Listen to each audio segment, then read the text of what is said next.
அனைத்து உலக நாடுகளிலும் ஒலிபரப்பாகிக் கொண்டிருக்கும் உங்கள் இசை முரசு FM இணைய வானொலியின் ரமலான் வசந்தம் நிகழ்ச்சியில் உங்கள் விளம்பரம் மற்றும் ரமலான் வாழ்த்துக்களை வெளியிட தொடர்பு கொள்ளுங்கள். இயக்குனர் இசை முரசு FM, செல் 9080475780.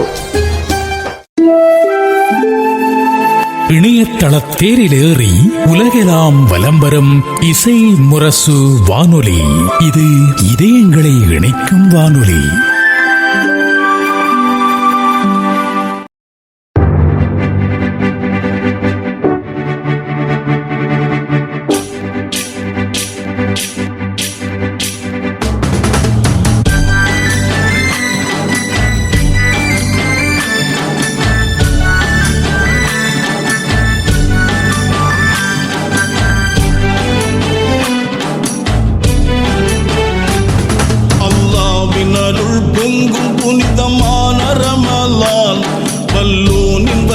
ரஹ்மத்தெல்லாம் சொரியும் ரமலான், அல்லாஹ்வின் அருள் பொங்கும் புனிதமான ரமலான், வல்லோனின் வரிசை ரஹ்மத்தெல்லாம் சொரியும் ரமலான்.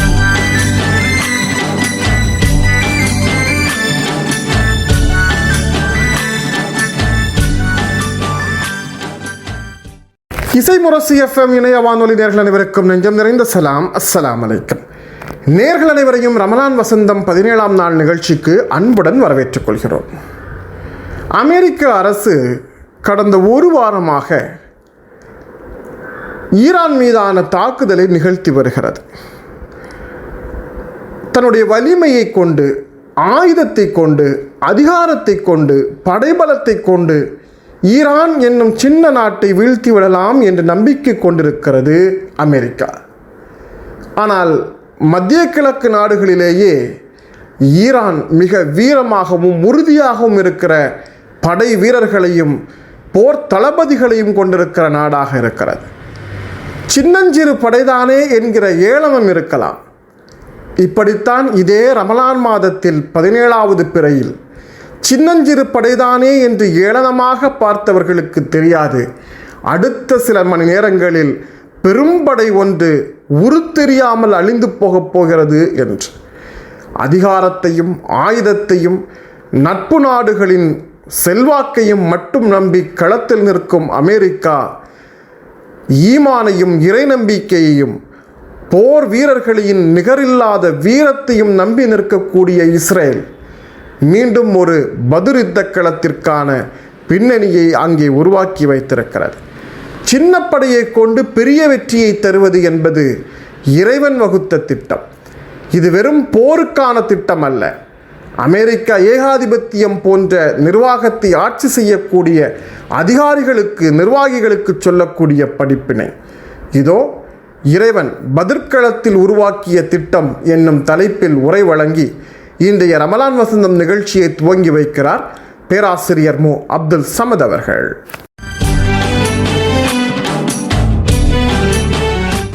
அளவற்ற அருளாளன், நிகரற்ற அன்புடையோன், ஏக இறைவனின் திருநாமத்தால் ஆரம்பம் செய்கின்றேன். அனைவர் மீதும் ஏக இறைவனின் சாந்தியும் சமாதானமும் என்றென்றும் நிலவட்டுமாக. பத்ரு யுத்த களத்தில் பாடி அமைத்து தங்கியுள்ள முஸ்லிம் படை பலவிதங்களிலும் பாதிக்கப்பட்டிருந்தது. அந்த ஆண்டுதான் ஹிஜ்ரி 2 நோன்பு கடமையாக்கப்பட்டிருந்தது. முதலாக இறைவனுக்காக பசித்திருக்கும் பட்டினி பயிற்சியோடு ஏறத்தாழ 300 கிலோமீட்டர் தூரம் பயணம். 313 பேரின் பயணத்திற்கு ஏறு வாகனமாக இருந்தவை 2 குதிரைகள், 70 ஒட்டகங்கள் தான். ஒட்டகத்திற்கு 3 என முறை வைத்து பயணப்பட்டனர். அனைவரிடமும் போர் ஆயுதங்கள் இல்லை. 313 பேரில் ஆயுதம் ஏந்திய அனுபவம் உள்ள முஹாஜிரின்கள் 84 பேர் மட்டுமே. மீதமுள்ளவர்கள் ஆயுத பயிற்சியோ போர் அனுபவமோ இல்லாத அன்சாரிகள். இந்த நெருக்கடியான நிலையில் பத்ருவில் பெருமானார் படை பாடியமைத்து தங்கியிருந்தது. குறைசியர் உணவுக்காக அறுக்கும் ஒட்டகங்களை கணக்கிட்டு சுமார் 1000 பேர் கொண்ட பெரும்படை எதிர்முகாமில் உள்ளது என்ற கணிப்பு வெளியான போது முஸ்லிம்களிடம் மேலும் அச்சம் பரவியது. அபூ சுஃபியானின் வியாபார கூட்டத்தை தடுத்து நிறுத்துவதில் வெற்றி, இல்லை என்றால் குறைஷி படையுடன் மோதுவதில் வெற்றி. இரண்டில் ஒரு வெற்றியை நாம் உமக்கு தருவோம் என்ற வல்ல இறைவனின் வாக்குறுதி ஒன்றையே நம்பி பத்ருக்களத்தை நபிகளார் தேர்ந்தெடுத்தார்கள். என்றாலும் பெரும்படையை எப்படி எதிர்கொள்வது என்ற கலக்கத்தில் பெருமானாரும் தோழர்களும் இருந்தபோது இறைவன் முஸ்லிம்களின் வெற்றியை தீர்மானிக்கும் திட்டத்தை செயல்படுத்தினான்.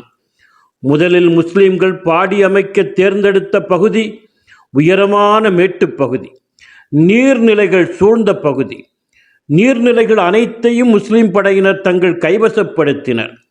குறைசிப்படை தாழ்வான பகுதியில் முகாமிட வேண்டிய கட்டாயம் ஏற்பட்டது. அங்கு போதிய தண்ணீர் வசதி இல்லை. நோன்பு காலத்தில் சுமார் 300 கிலோமீட்டர் கடினமாக பயணித்த முஸ்லிம் படை மிகவும் களைத்து சோர்ந்து போயிருந்தது. உடல் களைப்போடு வந்திருக்கும் குறைசி படையின் பெருக்கம் அவர்களை மேலும் கலங்கடித்தது. வல்ல இறைவன் அவர்கள் மன அமைதியையும் உள்ள உறுதியையும் உடல் தெம்பையும் பெறுவதற்காக நிம்மதியான ஒரு ஆழ்ந்த சிறு தூக்கத்தை கொடுத்தான். நம்பிக்கையாளர்களே, உங்கள் மனம் அமைதி பெறுவதற்காக சிறியதொரு தூக்கம் உங்களை சூழ்ந்து கொள்ளும்படி நாம் செய்ததை நீங்கள் நினைத்து பாருங்கள் என்று இறைவேதம் கூறுகிறது. இது போருக்கு முன்னால் முஸ்லிம்களை முன்னாயத்தப்படுத்திய இறைவனுடைய திட்டம். பத்ர் போரில் முஸ்லிம்களின் வெற்றிக்காக இறைவன் வகுத்த திட்டங்கள் அனைத்தும் அல் குர்ஆனின் 8வது அத்தியாயமான சூரத்துல் அன்ஃபாலில் இடம்பெற்றுள்ளதை பார்க்கலாம். அந்த தூக்கத்தில் நபிகளாரின் கனவில் வந்திருக்கும் குறைசியரின் பெரும்படையை சிறிய படையாக இறைவன் காட்டுகிறான். முஸ்லிம்களுக்கு நம்பிக்கை ஊட்டுவதற்காக. அதிகமாக காட்டியிருந்தால் முஸ்லிம்கள் தைரியம் இழந்திருக்கக்கூடும். முஸ்லிம்களுக்கு மன அமைதியையும் உறுதியையும் கொடுத்த இறைவன் அன்றிரவு ஒரு கன மழையை பொழியச் செய்கிறான். உங்கள் தேகத்தை நீங்கள் சுத்தப்படுத்திக் கொள்வதற்காகவும் உங்களை விட்டும் சைத்தான் ஏற்படுத்திய அச்சத்தை போக்கிவிடுவதற்காகவும் உங்கள் உள்ளங்களை பலப்படுத்தி உங்கள் பாதங்களை உறுதிப்படுத்துவதற்காகவும் நாம் அந்த மழையை பொழியச் செய்தோம் என்கிறான். முஸ்லிம்கள் மேடான பகுதியில் முகாமிட்டிருந்ததால் மழை அவர்களுக்கு சாதகமாக அமைந்தது. ஆனால் குறைசியரோ தாழ்வான பகுதியில் முகாமிட்டிருந்ததால் மழை வெள்ளம் சூழ்ந்து உணவுப் பொருட்கள் முதல் அனைத்தும் தளவாடங்களும் வெள்ளத்தில் நனைந்து போக, குதிரைகளும் ஒட்டகங்களும் வெள்ளத்தால் நடுங்கி நிற்க, இரவு முழுக்க தூக்கமில்லாமல் குறைசியர் அல்லாடி போயினர். இறைவன் போருக்கு முன்னிரவு ஒரு மழையை பொழியச் செய்து குறைசியரை பலவீனப்படுத்தினான். போர்க்களத்தில் இரு படைகளும் சந்திக்கும் போதும் முஸ்லிம்கள் பார்வையில் குறைசியர் படையை எண்ணிக்கையில் குறைவாக காட்டிய இறைவன் குறைசியர் பார்வையிலும் முஸ்லிம்களின் படையை குறைவாக காட்டினான் என்று அல் குர்ஆன் கூறுகிறது. ஈமான் பலத்தை தவிர வேறு எந்த பலமும் இல்லாமல் 3 மடங்கு பெரிய படையை எதிர்த்து களம் காண்கிறார்கள் முஸ்லிம்கள். அவர்களை உற்சாகப்படுத்துகிற விதத்தில் குறைசியர் படையை சிறிய படையாக இறைவன் காண்பித்தான். அதே சமயம் குறைசியர் பார்வையிலும் முஸ்லிம்களின் படையை சிறிய படையாக காட்டி எளிதில் வென்றுவிடலாம் என்ற தவறான எண்ணத்தை உருவாக்கினான். அதன் பிறகு வல்ல இறைவன் வானவர்களை அணி அணியாக இறக்கினான். எதிரிகளின் பிடரிகளின் மீது வெட்டுங்கள், விரல் கணுக்களை துண்டித்து விடுங்கள் என்று அவர்களுக்கு கட்டளையிட்டான். இறைவன் வகுத்த திட்டத்தின் முன்னால் குறைசியர் வீழத் தொடங்கினர். மக்காவில் ஒரு நாள் நம் உயிரினும் மேலான அண்ணல் நபி ஸல்லல்லாஹு அலைஹி வஸல்லம் அவர்கள் மீது குறைசியர் மண்ணள்ளி வீசினர். பெருமானாரின் கண்களில் மண் விழுந்து கண்களை திறக்க முடியாத வேதனை ஏற்பட்டது. அன்பு மகள் ஃபாத்திமா ரலியல்லாஹு தஆலா அன்ஹா அவர்கள் தந்தையின் கண்களில் விழுந்த மண்ணையெல்லாம் வாயால் ஊதி வெளியேற்றினார்கள். தந்தைக்கு நிகழ்ந்த கொடுமையை நினைத்து அவர்கள் கலங்கிய போது, மகளே, பொறுமையுடன் இரு, பொறுமையுடன் இரு, நான் இப்படியே இருப்பேன் என்று நினைக்காதே என்று பெருமானார் சொன்னார்கள். அந்த நேரம் பத்ருக்களத்தில் வாய்த்தது. இறை கட்டளைப்படி ஒரு பிடி மண்ணை அள்ளி எதிரிகளின் மீது வீசினார்கள். அணு ஆயுதங்களால் தாக்குண்டவர்கள் போல எதிரிகள் முகங்கள் வெந்து கருகி அலறிக்கொண்டு ஓடினர். முஸ்லிம்கள் வெற்றி வாகை சூடினர். தான் நிகழ்த்திய அற்புதங்களை வல்ல இறைவன் தனது மறையிலே குறிப்பிடுகிற போது, பத்ரு போரில் எதிரிகளை வெட்டியவர்கள் நீங்கள் அல்ல, அல்லாஹுதான் அவர்களை வெட்டினான். பகைவர்கள் மீது மண்ணை எறிந்தபோது அதனை நீர் எரியவில்லை, அல்லாஹுதான் எறிந்தான் என்று அல்லாஹுவின் வல்லமை நிகழ்த்திய போர் நிகழ்வுகளை நேரலை போல் அல் குர்ஆன் பேசுகிறது. பெருமானாரையும் தோழர்களையும் பத்ருக்களத்திற்கு கொண்டு வந்து சாதகமான சூழலை ஏற்படுத்தி அவர்கள் மனதை திடப்படுத்தி களத்தில் அவர்களை தைரியமாக நிற்கச் செய்து வானவர் பரிவாரத்தை இறக்கி தன் வல்லமையை நேரடியாக நிகழ்த்தி காட்டி எதிரிகளை வீழச் செய்து மாபெரும் வெற்றியை முஸ்லிம்களுக்கு இறைவன் கொடுத்தான். பத்ரு வெற்றி முழுக்க முழுக்க இறைவன் வழங்கிய வெற்றி. திட்டமிடல் என்பது ஒரு காரியத்தில் வெற்றி பெற மூல காரணமாக அமையும். திட்டமிடுதலுக்கெல்லாம் மேலான திட்டமிடல் வல்லுநனான அல்லாஹ் நான் தான் அதில் சிறந்தவன் என்பதை நிரூபித்த நிகழ்வு பத்ரு யுத்தம். மேலும் இறை நம்பிக்கையில் உறுதியாக இருந்தால் இறைவன் வெற்றியை தருவான் என்பதற்கும் பத்ரு யுத்தம் சான்று பகர்கிறது. இன்று பரிபூர்ண நம்பிக்கை, இறை நம்பிக்கை ஒவ்வொரு முஸ்லிமிடமும் வலுப்பெற வேண்டும். உலகெங்கும் பாதிக்கப்படும் நபியின் உம்மத்துக்கள் அவற்றிலிருந்து மீட்சி பெற வேண்டும். அமைதியும் மகிழ்ச்சியும் அனைவர் வாழ்விலும் சூழ வேண்டும். அனைவர் மீதும் ஏக இறைவனின் சாந்தியும் சமாதானமும் என்றென்றும் நிலவட்டுமாக.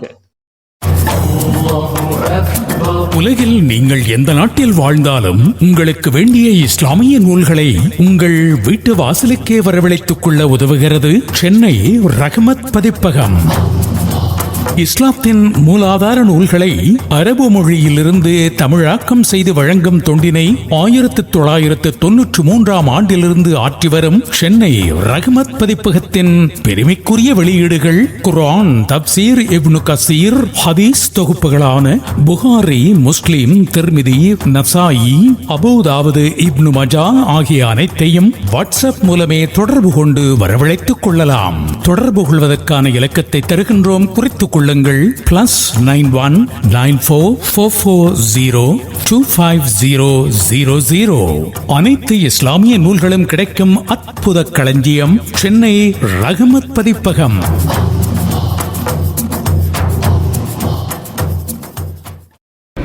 முதல் உலகப் போர் துவங்கி தற்போதைய ஈரான் போர் வரை ஒவ்வொரு போரும் நடந்து முடிந்ததற்கு பிறகு அந்த போர் குறித்து பேசுவதற்கு நிறைய கதைகள் இருக்கும்.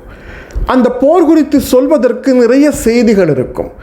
அந்த போர் ஏற்படுத்திய தாக்கங்கள் அதிகம் இருக்கும். அவை அழித்து சென்றவை, எடுத்து சென்றவை, விட்டு சென்றவை என்று அந்த போரின் எச்சங்கள் போர் நடந்த பகுதி முழுக்க பல்கி பெருகி கிடக்கும். அவை வரலாறு காலகாலமாக தனக்குள் அடக்கி வைத்து பேசும் சின்னங்களாக மாறிப்போகும். அப்படித்தான் இந்தியாவில் நடந்த வரலாற்று போர்களும், தமிழகத்தில் சேரச்சோழ பாண்டியர்கள் நடத்திய போர்களும், சின்ன சின்ன மண்டலத்தில் நடத்தப்பட்ட போர்களும் நிறைய கதைகளை சொல்லி சென்றிருக்கிறது. நிறைய மாவீரர்கள் பற்றிய கதைகளை சொல்லி சென்றிருக்கிறது. மிகப்பெரிய இழப்புகளை, மிகப்பெரிய கொள்ளையடிப்புகளை, மிகப்பெரிய சுரண்டல்களை அந்த காட்சிகள் நமக்கு படம் போட்டு காட்டும். ஆனால் பத்ரு யுத்த களத்தில் அப்படி ஒன்றும் நிகழவில்லை. எதையும் கொள்ளையடிக்கவில்லை, எதையும் சுரண்டி செல்லவில்லை. அங்கே கோலங்கள் வேறு, காட்சி வேறாக இருக்கிறது. இதோ அந்த பத்ரு யுத்த களத்தின் காட்சியை நாம் உரையாக கேட்டிருப்போம், பயான்கள் வழியாக அறிந்திருப்போம், கதைகளாக சொல்ல கேட்டிருப்போம், ஒரு இசைக்கூட்டி அழகு பாடல் வழியாக கேட்கலாம். வரலாற்றின் பொன்னெழுத்தில் பதியப்பட்ட நாள்.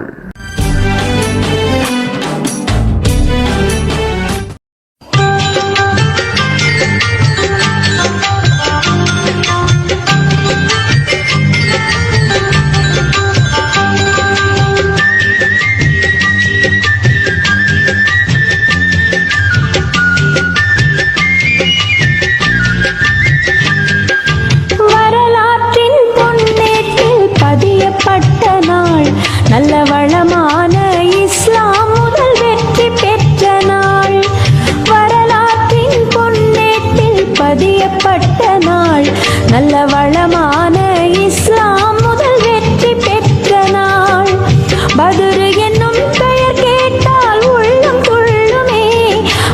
படைத்தவனாம் அல்லாவுக்கு நன்றி சொல்லுமே. பத்ர் என்னும் பெயர் கேட்டால் உள்ளம் துள்ளுமே. அது படைத்தவனாம் அல்லாவுக்கு நன்றி சொல்லுமே. வரலாற்றின் பொன்னேட்டில் பதியப்பட்ட நாள், நல்ல வளமான இஸ்லாம் முதல் வெற்றி பெற்ற நாள்.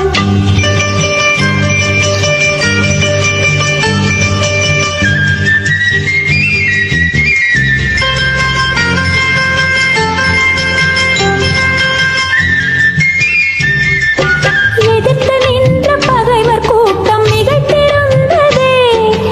எதிர்த்து நின்ற பகைவர் கூட்டம் மிகைத்திருந்ததே. நம் ஏந்தல் நபி உள்ளம் அன்று பதைத்திருந்ததே. நம் ஏந்தல் நபி உள்ளம் அன்று பதைத்திருந்ததே. விழியில் கண்ணீர் தலை சுஜூதில் தாழ்ந்திருந்ததே. விழியில் கண்ணீர் தலை சுஜூதில் தாழ்ந்திருந்ததே. நாயன் விருப்பப்பட்ட உதவி செய்ய வழி திறந்ததே.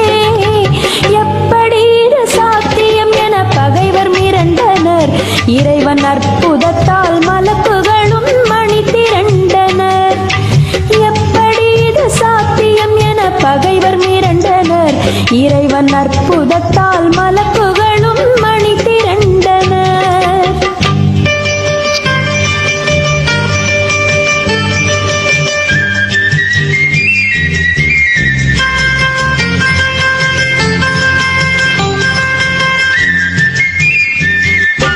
ஏக இறைவன் ஒருவன் என்பதை உணர வைத்த நாள். ஏக இறைவன் ஒருவன் என்பதை உணர வைத்த நாள். அவனை ஏற்றோர் வென்றார் ஈமானிலே உறுதி கொண்டதால். அவனை ஏற்றோர் வென்றார் ஈமானிலே உறுதி கொண்டதால். சோகம் நீங்கி நபியின் உம்மத் தலை நிமிர்ந்த நாள். சோகம் நீங்கி நபியின் உம்மத் தலை நிமிர்ந்த நாள். தீனின் சுடர் பரவ தொடங்கியது இறைவன் கிருபையால். வரலாற்றின் பொன்னேட்டில் பதியப்பட்ட நாள், நல்ல வளமான இஸ்லாம் முதல் வெற்றி பெற்ற நாள்.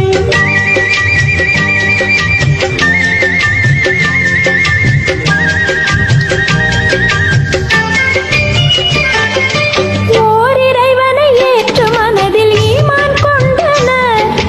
ஓர் இறைவனை ஏற்று மனதில் ஈமான் கொண்டனர். ஒன்றுபட்டு ஒரு தலைமையில் நின்று வென்றனர்.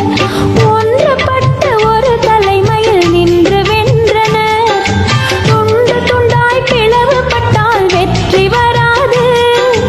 துண்டு துண்டாய் பிளவுபட்டால் வெற்றி வராது. அதை சொல்லும் பதுரை நினைவில் கொண்டால் குறையணுகாது. வரலாற்றின் பொன்னேட்டில் பதியப்பட்ட நாள், நல்ல வளமான இஸ்லாம் முதல் வெற்றி பெற்ற நாள். வரலாற்றின் பொன்னேட்டில் பதியப்பட்ட நாள், நல்ல வளமான இஸ்லாம் முதல் வெற்றி பெற்ற நாள். பத்ர் என்னும் பெயர் கேட்டால் உள்ளம் துள்ளுமே. அது படைத்தவனாம் அல்லாவுக்கு நன்றி சொல்லுமே. பத்ர் என்னும் பெயர் கேட்டால் உள்ளம் துள்ளுமே. அது படைத்தவனாம் அல்லாவுக்கு நன்றி சொல்லுமே. வரலாற்றின் பொன்னேட்டில் பதியப்பட்ட நாள், நல்ல வளமான இஸ்லாம் முதல் வெற்றி பெற்ற நாள். நல்ல வளமான இஸ்லாம் முதல் வெற்றி பெற்ற நாள். உலக தமிழ் நெஞ்சங்களுக்கு இனிய ரமலான் நல்வாழ்த்துக்களை தெரிவித்துக் கொள்வது முகபத் பிளஸ் பார்மசி, சுபைதா பிரசவ லேகியம், அத்திக்கடை, திருவாரூர் மாவட்டம். பெண்களுக்கு பிரசவத்தினால் ஏற்படும் ஆரோக்கிய இழப்புகளை ஈடு செய்வதோடு உடல் சோர்வை குறைத்து சுறுசுறுப்பை ஏற்படுத்தும். குழந்தைகளுக்கு தாய்ப்பால் அதிகம் சுரக்கச் செய்கிறது. தமிழகம் முழுவதும் மாதந்தோறும் மருந்துகள் மற்றும் பிரசவ லேகியம் தேவை உடையவர்களுக்கு கொரியர் மூலம் அனுப்பி வைக்கப்படும். தொடர்பு எண் 9965278907. பெட்டிக்குள் இருக்கும் வரை பத்திரமாயிருந்தது, உரசும் போதுதான் அதற்கு தலைக்கணம் பிடித்தது. எனவே அது தலைகீழாய் எரிந்து முடிந்தது என்று தீக்குச்சியை ஒரு புகழ்பெற்ற கவிஞன் வர்ணித்திருப்பார். அப்படி ஒரு மனிதனுக்கு தலைக்கணம் ஏறினால் அது அவனுடைய அழிவுக்கு காரணமாக இருக்கும் என்பதை மையப்படுத்திய சிந்தனை இது. கௌரவம் ஒரு மனிதனை சிதைப்படுத்தக்கூடிய மிக முக்கியமான அழிவு காரணிகளில் ஒன்று. இராணுவத்தில் அழிந்ததை விட ஆணவத்தில் அழிந்தவரே அதிகம் என்று பழமொழி சொல்வார்கள்.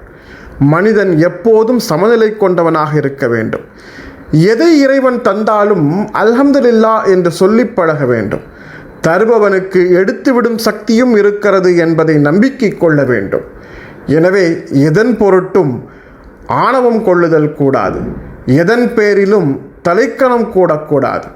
இதோ கௌரவமும் ஆணவமும் என்ற தலைப்பில் உரை வழங்குகிறார் ஓரியன் மெட்ரிக் பள்ளி மாணவி அம்னா அவர்கள்.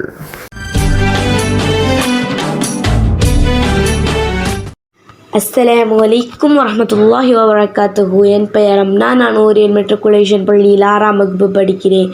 எல்லா புகழும் இறைவனுக்கே. எல்லாம் வல்ல அல்லாஹ்வின் கண்ணியமிக்க நல்லடியார்களே, உங்கள் அனைவர் மீதும் இறைவனின் சாந்தியும் சமாதானமும் என்றென்றும் நிலவட்டுமாக என்று பிரார்த்தித்தவளாக எனது உரையை ஆரம்பம் செய்கிறேன். நான் இங்கு தற்பெருமையும் மாணவமும் என்ற தலைப்பில் எனக்கு தெரிந்த கருத்துக்களை உங்களோடு பகிரலாம் என நினைக்கிறேன். அல்ஹம்துலில்லாஹ். பெருமை என்ற தன்மை அல்லாஹ்விற்கு மட்டுமே உரியது. பெருமைப்பட தகுதியுடையவன் அல்லாஹு மட்டுமே. அதை அவனது படைப்பினங்களாகிய நாம் சொந்தப்படுத்திக் கொள்ள முடியாது. பெருமை கொண்டவர்கள் சிறுமை அடைந்து விடுவார்கள். ஆம், அன்று அல்லாஹ் ஆதமுக்கு சிரம் பணிய சொன்னபோது ஷைத்தான் தனது பெருமை காரணமாக சிரம் பணிய மறுத்தான். அதனால் ஷைத்தான் சிறுமையடைந்தவனாகவும் நிராகரிப்பாளர்களில் ஒருவனாகவும் ஆகிவிட்டான். இந்த தற்பெருமை மனிதனை இறை நிராகரிப்பில் தள்ளிவிடும். பெருமை கொள்வதால் இறைவனை நேர்வழியும் நமக்கு கிடைக்காமல் போகும் என குர்ஆனில் கூறி காட்டுகிறான். யாருடைய உள்ளத்தில் அளவு தற்பெருமை இருக்கிறதோ அவர் சொர்க்கம் நுழைய மாட்டார் என நபி ஸல்லல்லாஹு அலைஹி வஸல்லம் அவர்கள் கூறினார்கள். சற்று சிந்தித்து பாருங்கள் சகோதர சகோதரிகளே. நாம் மற்றவர்களிடம் பெருமைக்காக என்னவெல்லாம் செய்து கொண்டிருக்கிறோம். பண வசதி வந்தவுடன் ஏழைகளை விட்டு ஒதுங்கி நிற்கிறோம், அவர்களை ஏளனம் செய்கிறோம். ஆணவத்துடன் சிலரை கண்டால் முகத்தை திருப்பிக் கொள்கிறோம். பெருமையின் உச்சத்தில் இருக்கும் நாம் இப்படியான செயல்களை செய்து கொண்டிருக்கிறோம். அல்லாஹ் கூறுகிறான், மனிதனை விட்டு உனது முகத்தை திருப்பிக் கொள்ளாதே, பூமியில் கர்வமாக நடக்காதே. கர்வம் கொண்டிருப்போரை அல்லாஹ் ஒருபோதும் விரும்ப மாட்டான். இதிலிருந்து அல்லாஹ் நம்மை பாதுகாப்பானாக. நபி ஸல்லல்லாஹு அலைஹி வஸல்லம் அவர்கள் கூறினார்கள், நரகமும் சொர்க்கமும் வாக்குவாதம் செய்து கொண்டன. அதில் நரகம் அக்கிரமக்காரர்களும் ஆணவம் கொண்டோர்களும் எனக்குள் நுழைவர் என்றும், சொர்க்கம் பலவீனர்களும் ஏழைகளுமே எனக்குள் நுழைவர் என்றும் சொன்னது. அல்லாஹ் நரகத்திடம், நீ எனது வேதனை, உன் மூலம் நான் நாடியவருக்கு வேதனை கொடுக்கிறேன் என்றும், சொர்க்கத்திடம், நீ என் பேரர், உன் மூலம் நான் நாடியவர்களுக்கு அருள் புரிகிறேன் என்றும் கூறினான். ஆணவக்காரர்களின் முடிவு எப்படி இருக்கும் தெரியுமா? மூசாவின் சமுதாயத்திற்கு அருள் என்ற ஒருவன் இருந்தான். அவனுக்கு மிகப்பெரிய செல்வத்தையும் கருவூலங்களையும் இறைவன் கொடுத்தான். அதன் சாவிகளை சுமப்பதே வலிமை மிக்க கூட்டத்தாருக்கு சிரமமாக இருந்தது. ஆனால் அவன், இது அனைத்தும் எனது அறிவின் காரணமாகவே எனக்கு கிடைத்தது என ஆணவத்துடன் கூறினான். அல்லாஹ் அவனை அவனது வீட்டோடு சேர்த்து பூமிக்குள் புதைய செய்தான். அதே போன்று மூசா தனது கூட்டத்தினருடன் நின்று கொண்டிருந்த போது ஒருவர், மனிதர்களிலே மிகவும் அறிந்தவர் யார் என கேட்டார். அதற்கு மூசா, எனக்கு தெரிந்தவரையில் நானே மிகவும் அறிந்தவன் என கூறினார். அல்லாஹு அவர்களை கண்டித்தான். நபியையே அல்லாஹு கண்டித்திருக்கிறான் என்றால் நமது நிலையை சற்று சிந்தித்து பாருங்கள் சகோதர சகோதரிகளே. பெருமை அல்லாஹுக்குரியது. அல்லாஹு கூறியதாக நபி ஸல்லல்லாஹு அலைஹி வஸல்லம் அவர்கள் கூறினார்கள், கண்ணியம் எனது கீழாடை, பெருமை எனது மேலாடை. இவ்விருண்டிலும் எதை ஏனும் என்னிடமிருந்து பறித்து கொள்ள முற்பட்டால் அவரை நரகில் போட்டு வேதனை செய்வேன் என கூறியுள்ளான். ஆகவே எனதருமை சகோதர சகோதரிகளே, இனி முதல் பெருமையோ ஆணவமோ இல்லாதவர்களாக நமது செயல்களை மாற்றிக்கொள்ள வேண்டும். இன்ஷா அல்லாஹ் குர்ஆன் ஹதீஸின் படி வாழ்ந்து மரணிக்கும் நல்லடியார்களாக நம் அனைவரும் ஆக்கி அருள் புரிவானாக. ஆமீன். அஸ்ஸலாமு அலைக்கும் வரஹ்மத்துல்லாஹி வபரகாத்துஹு. இந்திய சூழலில் முஸ்லிம்களின் அரசியல் பங்களிப்பு மிக பலவீனமாக இருக்கிறது. இந்தியாவின் தேசிய கட்சியாக முஸ்லீம் லீக், காங்கிரஸ் எப்படி பலமான கட்சியாக இந்திய விடுதலை போராட்டத்தில் இருந்ததோ அதற்கு முன்னதாகவே காங்கிரஸை விட பலமாக இந்தியா முழுக்க, அதுவும் ஒருங்கிணைந்த இந்தியா முழுக்க பல்கி பெருகி இருந்த முஸ்லிம் சமூகத்தின் சந்ததிகள், வாரிசுகள், தலைமுறைகள் இன்றைக்கு ஒரு சட்டமன்ற தொகுதியை பெறுவதற்கு, ஒரு இஸ்லாமிய கட்சி சார்ந்து, அமைப்பு சார்ந்து, ஒரு மாநில கட்சியிடம் தனக்கான இடத்தை உரிமையோடு கேட்டு பெறுவதற்கு கூட வழியில்லாத சூழலுக்கு வந்திருக்கிறது. தருகிற ஓரிரு இடத்தை பெற்றுக்கொண்டு அதில் மனநிறைவு பெற்றுக்கொள்ளும் நிலையை முஸ்லிம் அமைப்புகளும் கட்சிகளும் இன்றைக்கு தனக்காக்கி கொண்டிருக்கிறது. நிச்சயம் இது அடுத்த தலைமுறையில் மிகப்பெரிய பலவீனத்தை ஏற்படுத்தும். அரசியல் பிரதிநிதித்துவத்தில் அடுத்த தலைமுறை முஸ்லிம் பிரதிநிதித்துவத்தை பெறுவதில் மிகப்பெரிய சவால் இருக்கும்.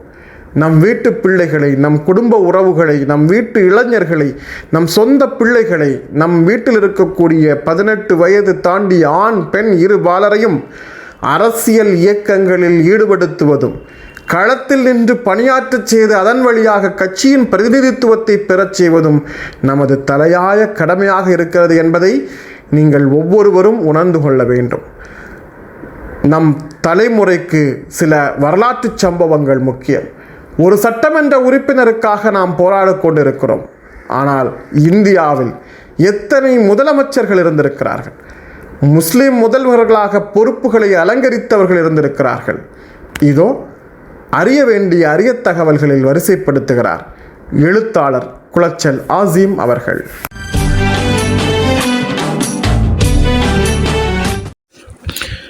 அஸ்ஸலாமு அலைக்கும்.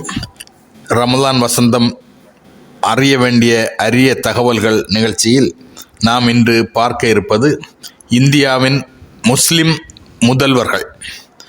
இந்திய அரசியல் வரலாற்றில் இந்தியாவின் பல்வேறு மாநிலங்களில் முதல்வர் பகுதி வைத்த வெகு சில்லறை முஸ்லிம்கள் முதல்வராக இந்தியாவில் பதவி வைத்துள்ளார்கள். ஒற்றை இலக்கத்தில் உள்ள நபர்களே அந்த பதவி வைத்த பெருமைக்குரியவர்கள். காஷ்மீர் மாநிலம் தவிர்த்து இந்தியாவில் வெறும் 5 மாநிலங்களில் ஒவ்வொரு முதல்வர்கள் ஏதோ சூழலில் பதவி வைத்திருக்கிறார்கள். இந்திய அரசியல் வரலாற்றில், சுதந்திர போராட்ட வரலாற்றில் முஸ்லிம்களுடைய பங்களிப்பு நம்முடைய விகிதாச்சாரத்தை விட அதிகமாக இருந்ததாக வரலாற்று ஆய்வாளர்கள் வரலாற்று ஏடுகளில் குறித்து வரக்கூடிய ஒரு காலகட்டத்தில் நம்முடைய அரசியலில் பரிணமித்த முஸ்லிம் தலைவர்கள் ஏனோ காரணங்களால் முக்கிய பொறுப்புகளுக்கு வர முடியாத சூழலே ஏற்பட்டது.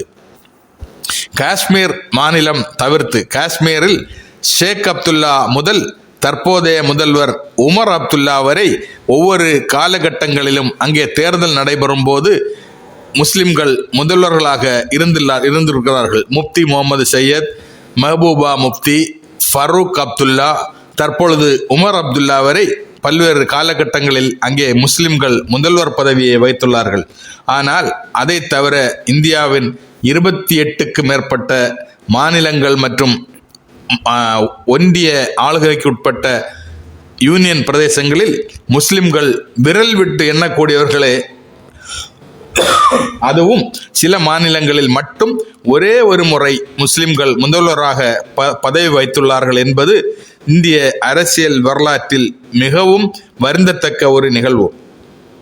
ராஜஸ்தான் மாநிலத்தில் பர்கத்துல்லா கான் என்பவர் 1971 முதல் 1973 வரை அந்த மாநிலத்தினுடைய முதல்வராக ஒரு முறை பதவி வைத்துள்ளார். அதுவும் அன்றைய பிரதமராக இருந்த இந்திரா காந்தியுடன் மிக நெருக்கமாக இருந்த அரசியல் பிரமுகர் என்பதால் அவருக்கு அந்த பொறுப்பு 2 ஆண்டுகள், அவர் 1973 மரணிக்கும் வரை அந்த பொறுப்பில் இருந்துள்ளார். அதே போல பீகார் மாநில முதலமைச்சராக 1973 முதல் 1975 வரை அப்துல் கஃபூர் என்பவர் பதவி வைத்துள்ளார். கேரளாவில் மிக குறைந்த 41 நாட்களே CH முகமது கோயா அவர்கள் 1979 ஆண்டு சிறிது காலம் முதலமைச்சராக பதவி வைத்தார். ஆனாலும் CH முகமது கோயா அவர்களுடைய பெயர் கேரள வரலாற்றில் நீண்டு நிற்கிறது. அவர் அதற்கு முன்பு கல்வி அமைச்சராக பொறுப்பு வைத்த போது கேரள மாநிலம் முழுவதும் முஸ்லிம்கள் அதிகமாக வசிக்கும் பகுதிகளில் பள்ளிகள், கல்லூரிகள் ஏராளம் துவங்கி அவர்களுடைய கல்வி மறுமலர்ச்சிக்கு வழிகோலிய ஒரு தலைவர்.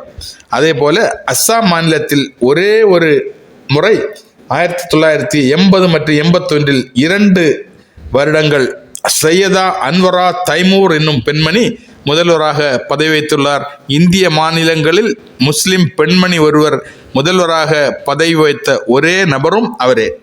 மகாராஷ்டிரா மாநிலத்தில் மிகச் செல்வாக்குமிக்க காங்கிரஸ் தலைவராக இருந்த அப்துல் ரஹ்மான் அந்துலே, வரலாற்றில் AR அந்துலே என்று குறிப்பிடக்கூடிய அப்துல் ரஹ்மான் அந்துலே அவர்கள் 1980 முதல் 1982 வரை மகாராஷ்டிரா மாநிலத்தில் முதல்வராக பதவி வைத்தார். அதுபோல மணிப்பூர் மாநிலத்திலும் 1972 ஆண்டு முகமது அலிமுதீன் என்னும் நபர் அங்கே முதல்வராக பதவி வைத்துள்ளார். நம்முடைய தமிழகத்தின் அண்டை மாநிலமான யூனியன் பிரதேசமான பாண்டிச்சேரியில் 1970 ஃபரூக் மரைக்காயர் பாண்டிச்சேரி மாகாண முதல்வராக பதவி வைத்துள்ளார்.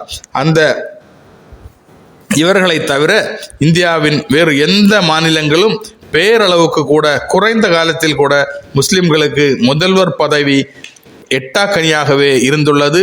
இந்திய அரசியல் சூழல் தற்பொழுது மதம் சார்ந்து, இனம் சார்ந்து பிரிக்கப்பட்டு வாக்காளர்களும் தேர்தலில் போட்டியிடுவர்களும் மதம் சார்ந்து பயணிக்கக்கூடிய ஒரு காலகட்டத்தில் இனி வரும் காலங்களில் முஸ்லிம் சமூகத்திலிருந்து முதல்வர்களாக தேர்வு செய்யப்பட தகுதியுள்ள நபர்கள் இல்லாமல் போனது ஒரு பக்கம், இவர்களுக்கு அரசியல் கட்சிகள் வாய்ப்பளிக்க கூட முன்வருவார்களா என்பது $1,000,000 கேள்வி. இன்ஷா அல்லாஹ் நாளை மற்றொரு அரிய தகவல்களுடன் உங்களை சந்திக்கும் வரை அஸ்ஸலாமு அலைக்கும். Ruby silks and readymades. சிறியவர்கள் முதல் பெரியவர்கள் வரை நீங்கள் விரும்பிய ஆடைகளை வாங்கிட வருகை தாருங்கள். லேட்டஸ்ட் மாடல்களில் பூனம் சாரீஸ், காட்டன் சேலை, பட்டுச் சேலைகள், மேலும் பெண்களுக்கான சுடிதா, சுடி மெட்டீரியல் நீங்கள் எதிர்பார்த்த வண்ணம் மிகவும் குறைந்த விலையில் கிடைக்கும். டி-ஷர்ட் வகைகள் மற்றும் ஷர்ட், காட்டன் பேண்ட், மேலும் ஆண்களுக்கான ஜீன்ஸ் பேண்ட் லேட்டஸ்ட் மாடல்களில் கிடைக்கும். சுடி மெட்டீரியல், சுடிதார் போன்றவை, சிறுமிகளுக்கான ஃப்ராக், வெஸ்டர்ன் செட், சிறுவர்களுக்கான பேண்ட் ஷர்ட் எங்களிடம் 5% முதல் 10% வரை தள்ளுபடி உண்டு. ஆடைகள் என்றாலே உங்கள் நினைவுக்கு வருவது ரூபி சில்க்ஸ் அண்ட் ரெடிமேட்ஸ் தாங்க. போன் 253983, பெரிய தெரு, மணிக்கூண்டு அருகில், பட்டுக்கோட்டை. உணவு குறித்த விஷயத்தில் நாம் நிறைய மெனக்கெடுகளை இப்போது செய்து கொண்டிருக்கிறோம். உண்மையில் மிக இயல்பாகவும் இயற்கையாகவும் அது நடந்தேற வேண்டும். அதுதான் ஒரு மனிதனின் இயல்பான உணவு பழக்கமாக இருக்கும். கீரைகளும் காய்கறிகளும் பழங்களும் இயற்கை மனிதனுக்காக தரப்பட்ட வரப்பிரசாதம், இறைவன் தந்த மாபெரும் பொக்கிஷம். அவற்றை முறையாக தினசரி அளவில் பயன்படுத்தி கொண்டால் மட்டும் நம்முடைய உடல் அதற்குரிய இயல்பில் இருக்கும். இதோ பழங்கள் பற்றி இன்றைய உடலது செம்மையானால் பகுதியில் பேசுகிறார் உணவியல் ஆலோசகர் பானு அப்துல்லா அவர்கள். நேயர்கள் அனைவருக்கும் அஸ்ஸலாமு அலைக்கும் வரஹ்மத்துல்லாஹி வபரகாத்துஹு. ரமதான் வசந்த நிகழ்ச்சிக்காக நியூட்ரிஷன் பற்றி பார்ப்போமா? இன்னைக்கு பழங்களை பற்றி பார்க்கலாம். பழங்கள் எப்போதுமே ஒரு இனிப்பாக சாப்பிட்ற ஒரு உணவாக மட்டும் எல்லாரும் பார்க்குறோம். ஆனால் அது நம்மளுடைய உடம்புக்கு எவ்வளோ இயற்கையான பாதுகாப்பை கொடுக்குதுன்னு தெரிஞ்சுக்குவோமா?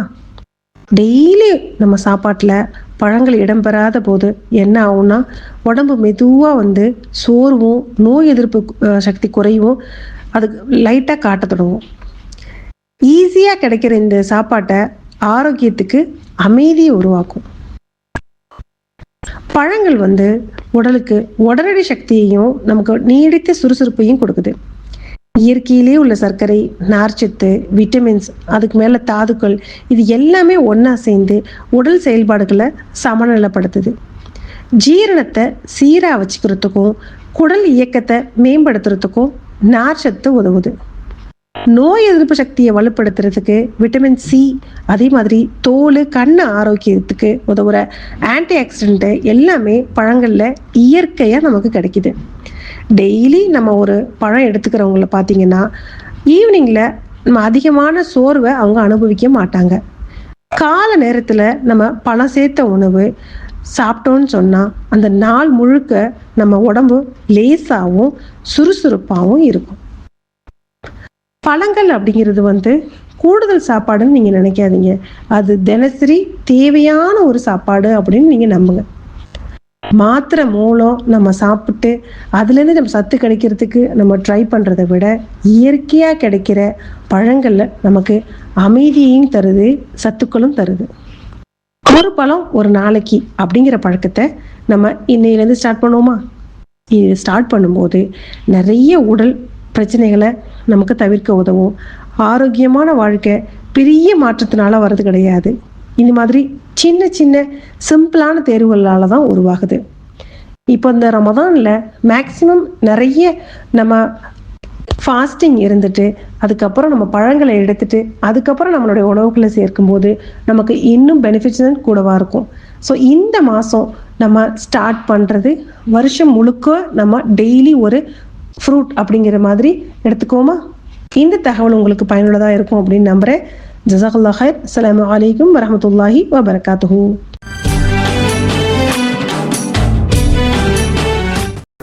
குற்றம் இழைத்தவர்களின் பெற்றோர்கள் தங்கள் பிள்ளைகளை பத்திரப்படுத்திக் கொள்ளும் முயற்சியில் ஈடுபடுவது இயல்புதான்.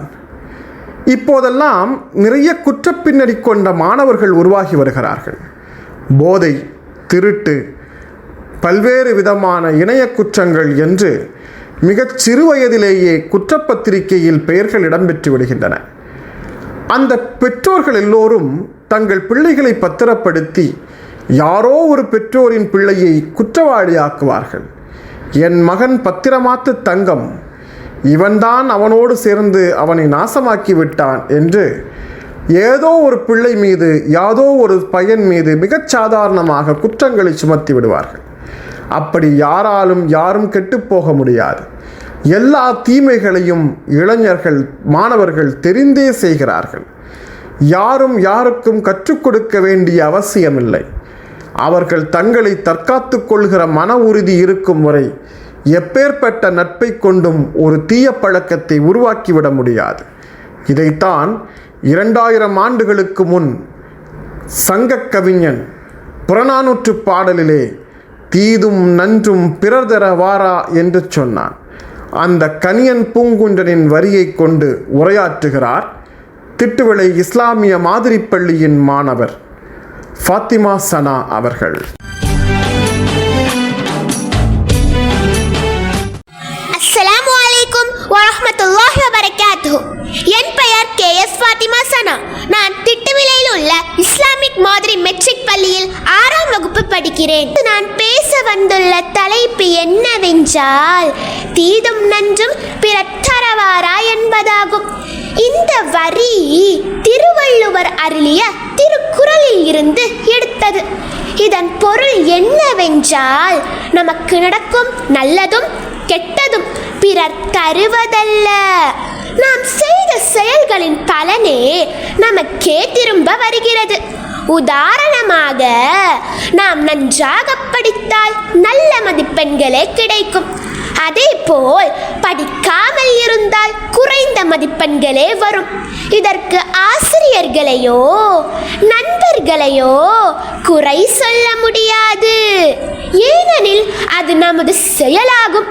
இன்றைய வாழ்க்கையிலும் இதை நாம் பார்க்கலாம். நாம் பிறரிடம் அன்பாக பேசினால் அவர்களும் நம்மிடம் அன்பாக பேசுவார்கள். நாம் பொய் சொன்னால் ஒரு நாள் அது நமக்கே பிரச்சனையாக வருகிறது. அதனால் நல்ல எண்ணம், நல்ல பேச்சு, நல்ல செயல் இவையே நம்மை நல்ல மனிதராக மாற்றும். திருவள்ளுவர் கூறிய இந்த இனிமையான குறள் இன்றைய வாழ்க்கையிலும் மிகவும் பொருத்துகிறது. ஏனெனில் நம் எதிர்காலம் நம் கைகளில் தான் இருக்கிறது. எனவே நண்பர்களே, நாம் இன்று செய்யும் நல்ல செயல்களே நாளை நம் வாழ்க்கைக்கு காரணமாகும் என்று நினைவில் வைத்துக் கொள்வோம். தீதும் நன்றும் பிறர் தரவாரா என்று தமிழ் சொல்வது போல் இஸ்லாமும் நமக்கு கற்றுத் தருவது நம் செயல்களுக்கு நாமே பொறுப்பாளிகள் என்பதே.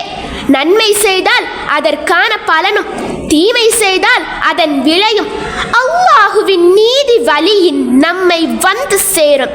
ஆகவே நம் வாழ்க்கையை நல்ல செயல்களால் அலங்கரிப்போம் என்று கூறி என் உரையை நிறைவு செய்கிறேன். அஸ்ஸலாமு அலைக்கும் வரஹ்மத்துல்லாஹி வபரகாத்துஹு. Islamic model matric higher secondary school Thiruvithancode.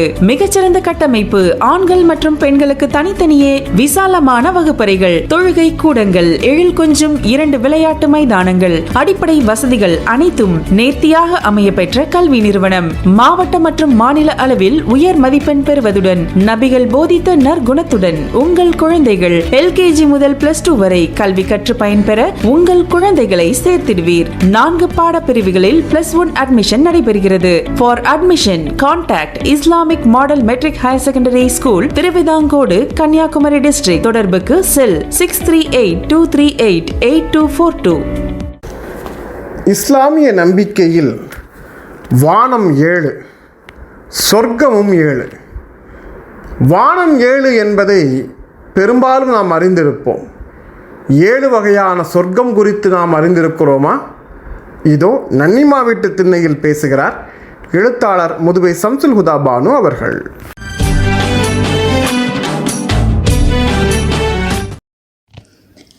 இசை முரசு எஃப்எம் இணைய வானொலி அன்பு நேயர் அனைவருக்கும் அஸ்ஸலாமு அலைக்கும் வரஹ்மத்துல்லாஹி வபரகாத்துஹு.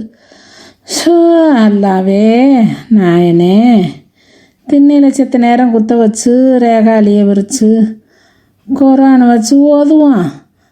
தெக்கத்து காற்று சில்லுண்டு வீசுது என சொல்லியபடி குர்ஆனை ஓதிக்கொண்டிருந்த சல்வா நன்னியிடம், நன்னிமா என்ன குர்ஆன் ஓதுறீங்களா? எத்தனாவது ஜூஸ் வரீங்க என வந்த கூட்டத்தின் செய்நம்பு கேட்க, அடி என்ன கூட்டமாக வர்றவளுவ, அடி 30 ஜூஸையும் முடிச்சா அடுத்து 10வது ஜூஸ் வர மக்கா. இந்த கிழவிக்கு வேலை வெட்டி என்ன இருக்குது? நோம்பு நேரம்ல சமயத்தில் நல்லா புத்தகம் படிப்பேன். நாமளும் எல்லா மதத்து தத்துவங்களையும் அறிஞ்சு வச்சுக்கிறணும்ல. நல்லது கெட்டது தெரிஞ்சுக்கிறணும், உலகம் தெரியணும்னா புத்தகம் படிக்கணும். இப்போ வயசம் ஆயிடுச்சு, படிக்கவும் முடியலை, கண்ணு எழுத்த மறைக்குது. ஆமாம் தையிலா, இப்போ கூட்டமாக வந்திருக்கீல, எதுக்காக? நன்னிமா, சொர்க்கம் 7ன்னு சொல்கிறாங்க.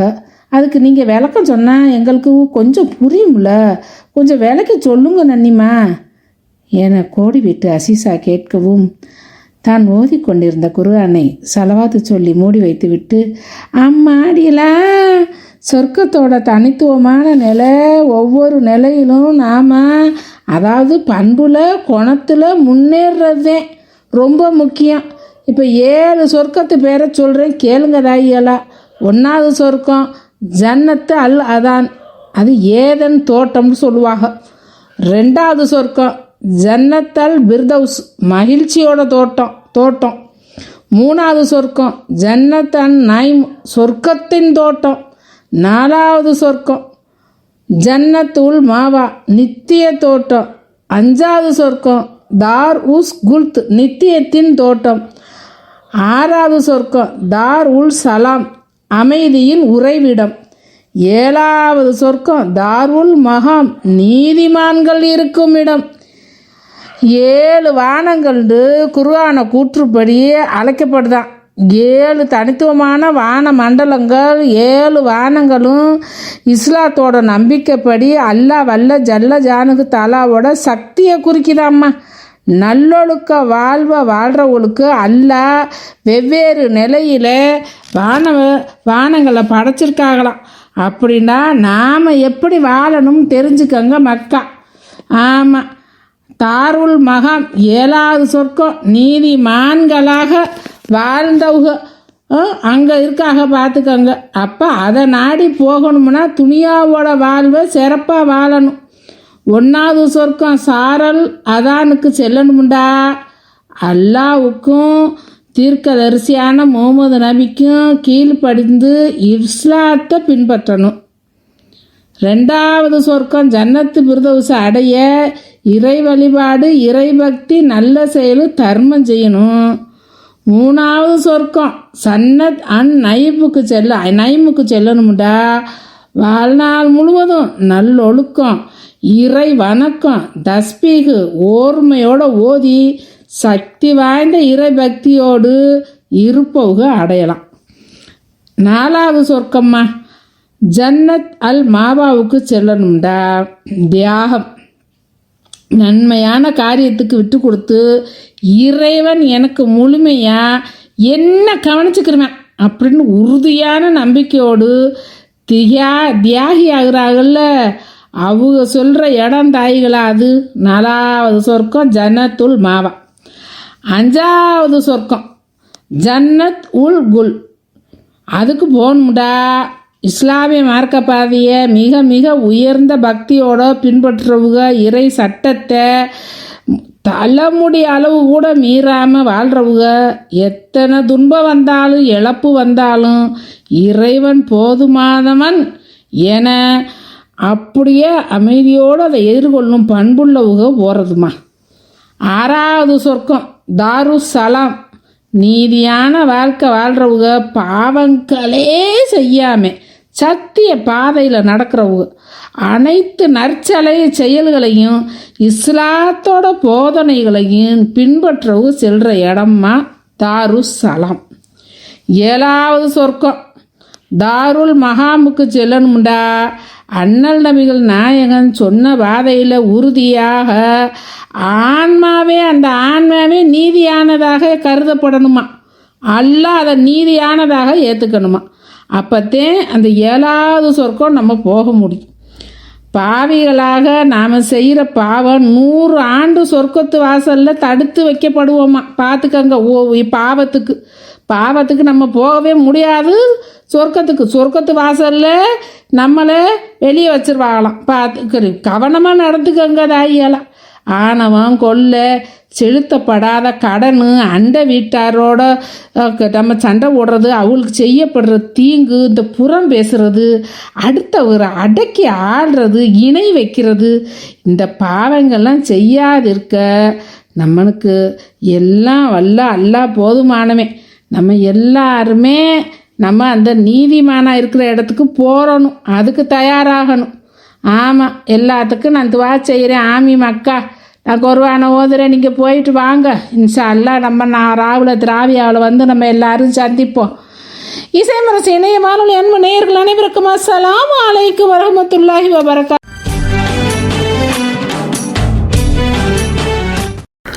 அண்ணல் பெருமானை அலங்கரித்து பேசும்போதும் இசைக்கூட்டி பாடும்போதும் மனது ஆசுவாசப்படும், இன்பத்தின் லயத்தை அனுபவிக்கும். இதோ தக்கலை இஸ்லாமிய மாதிரி பள்ளியின் மாணவர் முகம்மது ஃபைசி ஒரு நபிப்பாடல் தருகிறார்.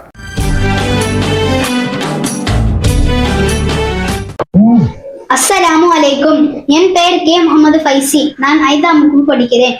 IMS nursery and primary school Thuckalay. வானம் என்ன பூமி என்ன எல்லாம் அவர் ஒளிதான், 7 கடல் 8 திசை எல்லாம் அவர் வழிதான். வானம் என்ன பூமி என்ன எல்லாம் அவர் ஒளிதான், 7 கடல் 8 திசை எல்லாம் அவர் வழிதான்.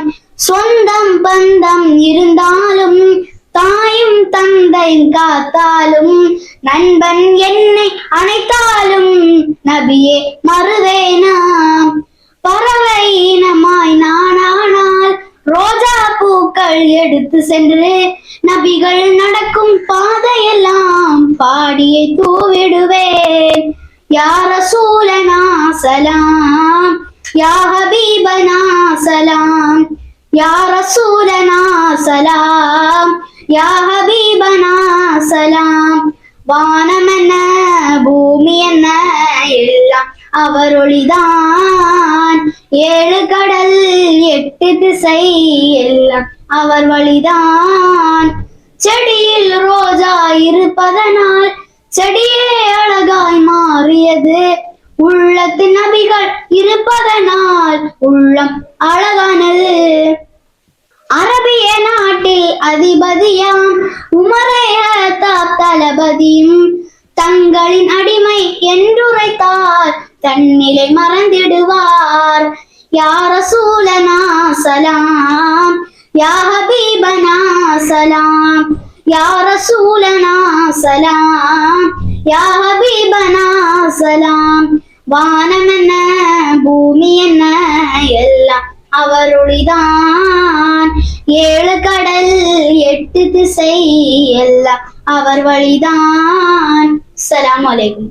பள்ளிவாசல்களுக்கு தேவையான கார்பெட்டுகள் வாங்கிட வருகை தாருங்கள் தாஜ் ட்ரேடர்ஸ் சென்னை. பள்ளிவாசல் கார்பெட்டுகளுக்காக அமைக்கப்பட்டிருக்கும் தனி பெரும் ஷோரூம் தாஜ் ட்ரேடர்ஸ் சென்னை. உயர்ந்த தரத்தில் நவீன வடிவமைப்பில் புத்தம் புதிய டிசைன்களில் விதவிதமான கார்பெட்டுகள் வாங்கிட தமிழகத்தின் பிரம்மாண்ட ஷோரூம் தாஜ் ட்ரேடர்ஸ் சென்னை. பள்ளிவாசல் பணிக்காக மொத்த விலைக்கே சில்லறை விற்பனை செய்யும் தமிழகத்தின் முன்னணி carpet showroom Taj traders Chennai. உங்கள் பகுதிக்கே நேரில் வந்து கார்பெட் அமைத்து தருகிறோம்.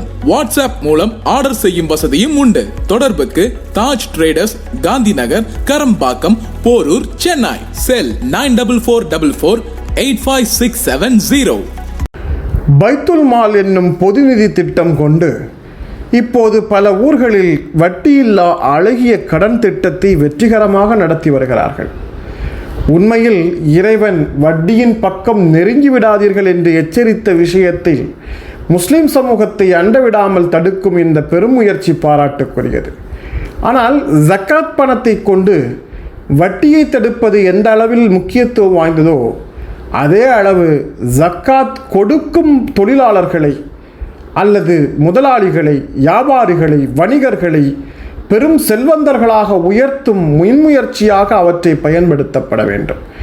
மிக குறிப்பாக ஒருவர் இந்த ஆண்டு ஜக்காத் வாங்குகிறார் என்றால் அவருக்கு சின்னஞ்சிறு தொழில் வாய்ப்புகளை ஏற்படுத்தி 1 வருடம் வியாபாரம் செய்து அதில் கிடைக்கிற லாபத்தில் ஒரு பகுதியை அவருக்கு உரித்தான 2.5% அடுத்த ஆண்டு ரமலான் மாதத்தில் அவர்கள் இன்னொருவருக்கு தொழில் தொடங்குவதற்காக சேகரிக்கப்படும் பொது நிதிக்கு வழங்க வேண்டும். அப்படி வழங்கினால் எல்லோரும் முதலாளிகளாக இருப்பார்கள், எல்லோரும் செல்வந்தர்களாக இருப்பார்கள், எல்லோரும் வியாபாரிகளாக இருப்பார்கள். அப்படி நிதர்சனமாக உமர் ரலியல்லாஹு தஆலா தன் ஆட்சி காலத்தில் நிரூபித்து தந்தார்கள். இனி ஜக்காத் வாங்க இங்கே எவரும் இல்லை என்கிற நிலை.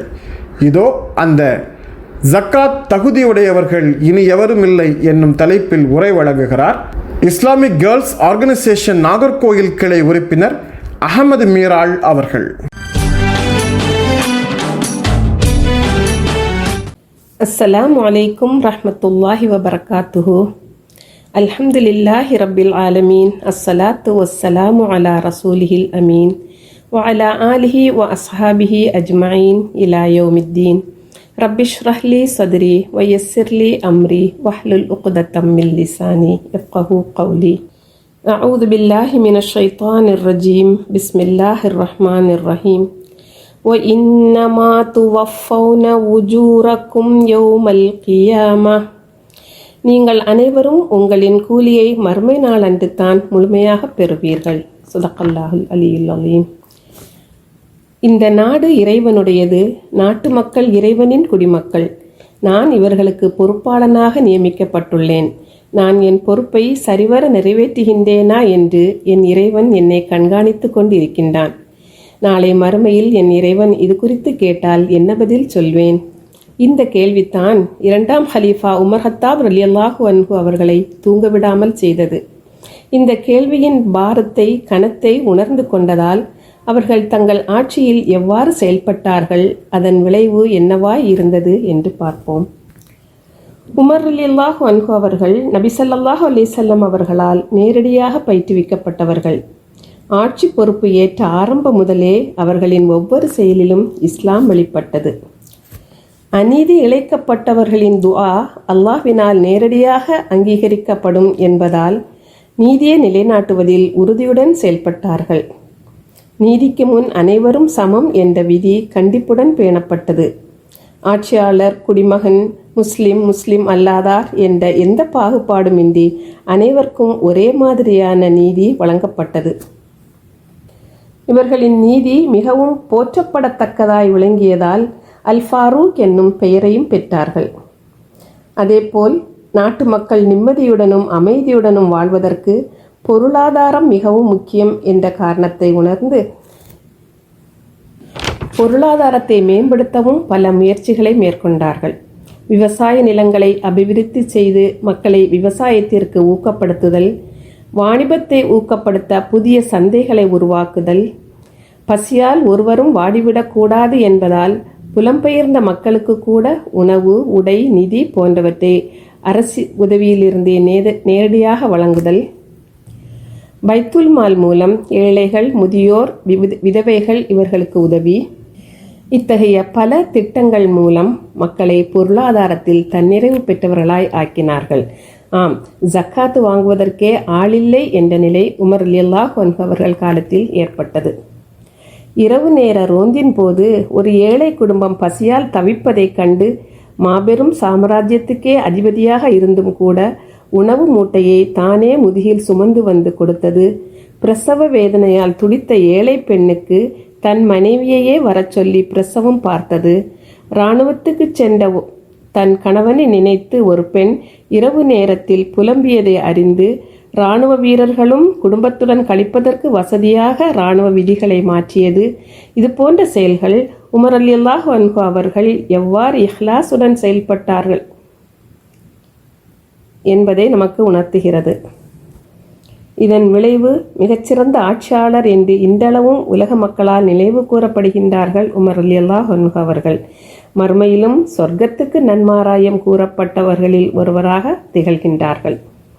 அதேபோல் 5வது நேர்வழி பெற்ற ஹலீஃபா என்று எல்லாராலும் போற்றப்படுகின்ற உமர் இப்னு அப்துல் அஜீஸ் ரஹ்மஹுமுல்லா அவர்களும் இஹ்சானுடன் ஆட்சி செய்து வெற்றி பெற்றார்கள். ஆகவே அன்பானவர்களே, அல்லாஹ் நம்மோடு இருக்கின்றான். நம் பிடரி நரம்பை விட அதிகம் நெருக்கமாக இருந்து நம் செயல்களை கண்காணித்து கொண்டிருக்கின்றான். நமக்கு மரணம் நிச்சயம், மறுமை நிச்சயம், நம் செயல்களுக்கான கேள்வி கணக்கும் நிச்சயம். மறுமையை நம்பாதவர்கள்தான் இது குறித்து அச்சமற்று இருப்பார்கள். எனவே நாம் ஒவ்வொருவரும் உமர் ரலியல்லாஹு அன்ஹு அவர்களை தூங்கவிடாமல் செய்த அதே கேள்வி, என் இறைவன் நாளை மறுமையில் இது குறித்து கேட்டால் நான் என்ன பதில் சொல்வேன் என்ற இந்த கேள்வியை மனதில் இருத்தி நம் செயல்பாடுகளை சீரமைத்து கொண்டால் நமக்கும் இரு உலகிலும் வெற்றி நிச்சயம். எல்லாம் வல்ல அல்லாஹ் இந்த நல்ல பாக்கியத்தை நம் அனைவருக்கும் தந்த அருள் புரிவானாக. இஸ்லாமை நடைமுறைப்படுத்துவதை எளிதாக்குவோம், இஹ்சானை செயலாக்குவோம். வஆஹிரு தஅவானா அல்ஹம்துலில்லாஹி ரப்பில் ஆலமீன். அஸ்ஸலாமு அலைக்கும் வரஹ்மத்துல்லாஹி வபரகாத்துஹு.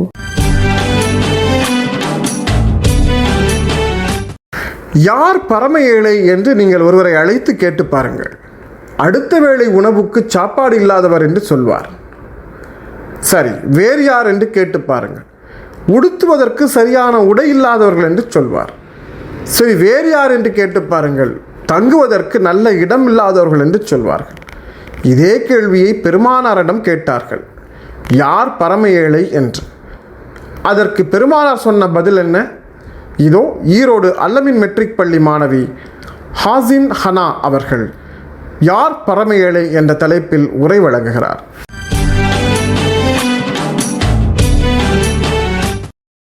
அஸ்ஸலாமு அலைக்கும் வரஹ்மத்துல்லாஹி வபரகாத்துஹு. என் பெயர் ஹாசின் ஹனானா. நான் 8ஆம் வகுப்பு அல்லமின் மெட்ரிக் மேல்நிலைப் பள்ளியில் படிக்கின்றேன். அளவற்ற அருளாளனும் நிகரற்ற அன்புடையனும் ஆகிய அல்லாஹ்வின் திருப்பெயரால் ஆரம்பிக்கிறேன். அல்ஹம்துலில்லாஹ். ரமலான் குர்ஆன் அருளப்பட்ட மாதம். குர்ஆன் நமக்கு ஏராளமான விஷயங்களை கூறுகிறது. ஆதம் அலைஹிஸ்ஸலாம் முதல் உலகம் தோன்றுவதற்கு முன் மறுமை வரை நடப்பதை குர்ஆன் கூறுகிறது. குர்ஆனில் சொல்லப்படாத செய்திகளே இல்லை. குர்ஆனில் அறிவியல், விஞ்ஞானம், சமூகம், மனிதனுடைய வாழ்க்கையில் எப்படி வாழ வேண்டும், எது ஹலால், எது ஹராம், எதை சாப்பிட வேண்டும், எதை குடிக்க வேண்டும் என்று அல்லாஹ் கூறுகிறான். அதில் ஒரே ஒரு விஷயத்தை பற்றி சிந்திப்போம். இபாதத் செய்பவர் அனைவரும் நல்லவர் அல்ல, இபாதத் செய்யாதவர் கெட்டவர் அல்ல.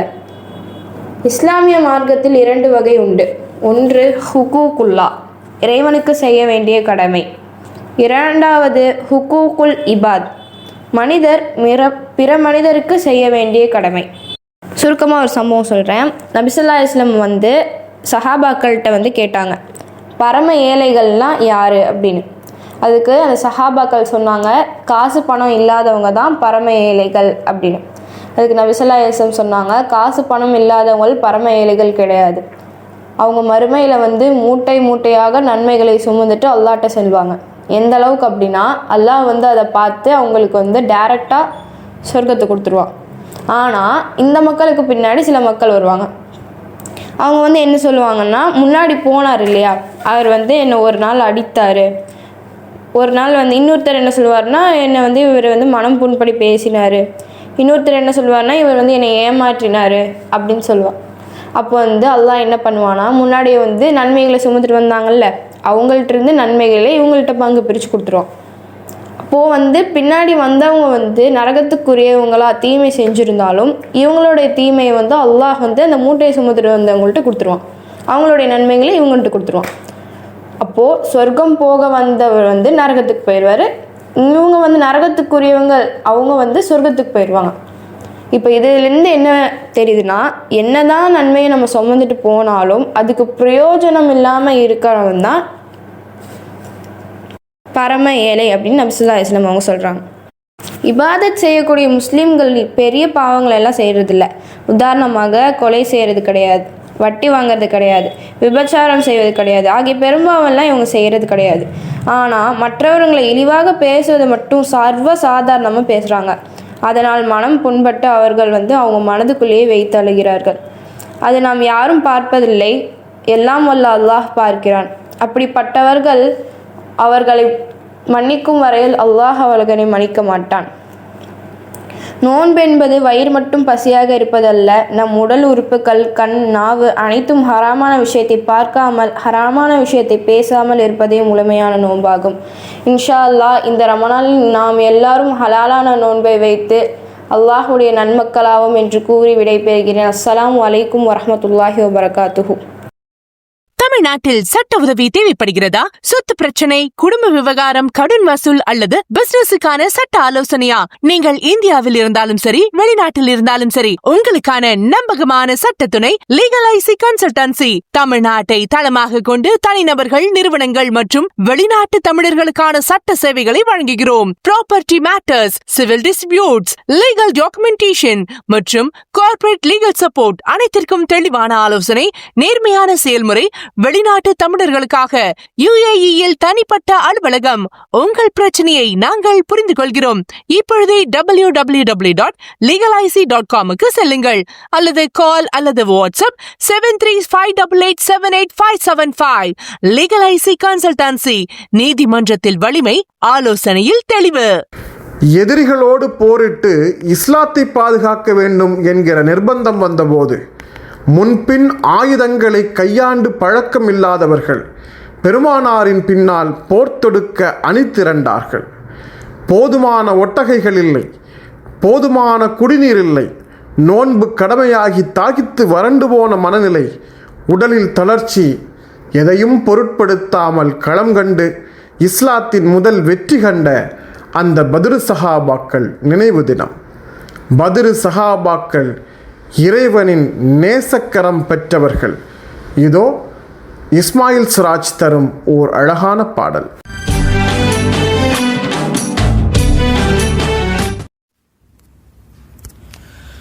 பத்ரு சஹாபாக்கள் வல்ல இறைவனின் நேசர்கள், முஹாஜிர் தோழர்கள், அன்சாரி சஹாபாக்கள் இருவரும் இணைந்து வெற்றி கனியை பறித்த அன்பு நெஞ்சங்கள். பத்ரு சஹாபாக்கள் வல்ல இறைவனின் நேசர்கள், முஹாஜிர் தோழர்கள், அன்சாரி சஹாபாக்கள் இருவரும் இணைந்து வெற்றி கனியை பறித்த அன்பு நெஞ்சங்கள். பத்ரு சஹாபாக்கள் வல்ல இறைவனின் நேசர்கள். உயிரின் உயிராய் உயிரின் மேலாய் நாயகத்தை அன்று மதித்தார்கள். நாயகம் சொன்னால் தன் உயிர் தரவும் தோழர்கள் துடியாய் துடித்தார்கள். மக்கத்து எதிரிகள் போர்படை சூழ்ந்து பதுரு களம் நோக்கி வந்தார்கள். வந்தவரெல்லாம் வரலாற்று பகுதியில் இழிவை அன்று கண்டார்கள். எதிர்த்தவர் மாண்டு போனார்கள். பதுரு சஹாபாக்கள் வல்ல இறைவனின் நேசர்கள். ரமலான் மாதம் பிறை 17 காலை பொழுது புலர்ந்ததும் கண்ணியமான தோழர்கள் சூழ மாநபி விஜயம் தந்ததும் போர் முரசு முழங்கி போர்க்கொடி உயர்த்தி நபியின் ஆணைக்கு இசைந்தார்கள். ஆணவம் கொண்ட மக்கத்து தலைமைகள் தலைகளை தரையில் சாய்த்தார்கள். வேர் இழந்த மரம் போல் சரிந்தார்கள். பதுரு சஹாபாக்கள் வல்ல இறைவனின் நேசர்கள். வல்லோன் இறைவனின் வானவர் கூட்டம் ஜிபுரில் தலைமையில் வந்தார்கள். வந்தவரெல்லாம் பகைவர் கூட்டத்தை பந்தாடி விட்டு சென்றார்கள். இச்சமரில் இன்னவன் தலைகள் உருளும் என நபி சொன்னார்கள்.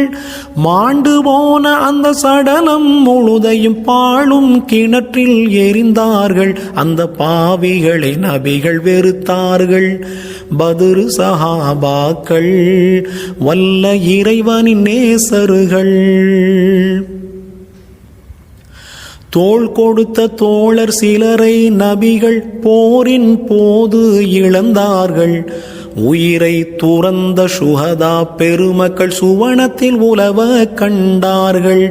அல்லாவின் அருளை அறுவடை செய்து மேன்மை நிறைவேற்றி கண்டார்கள்.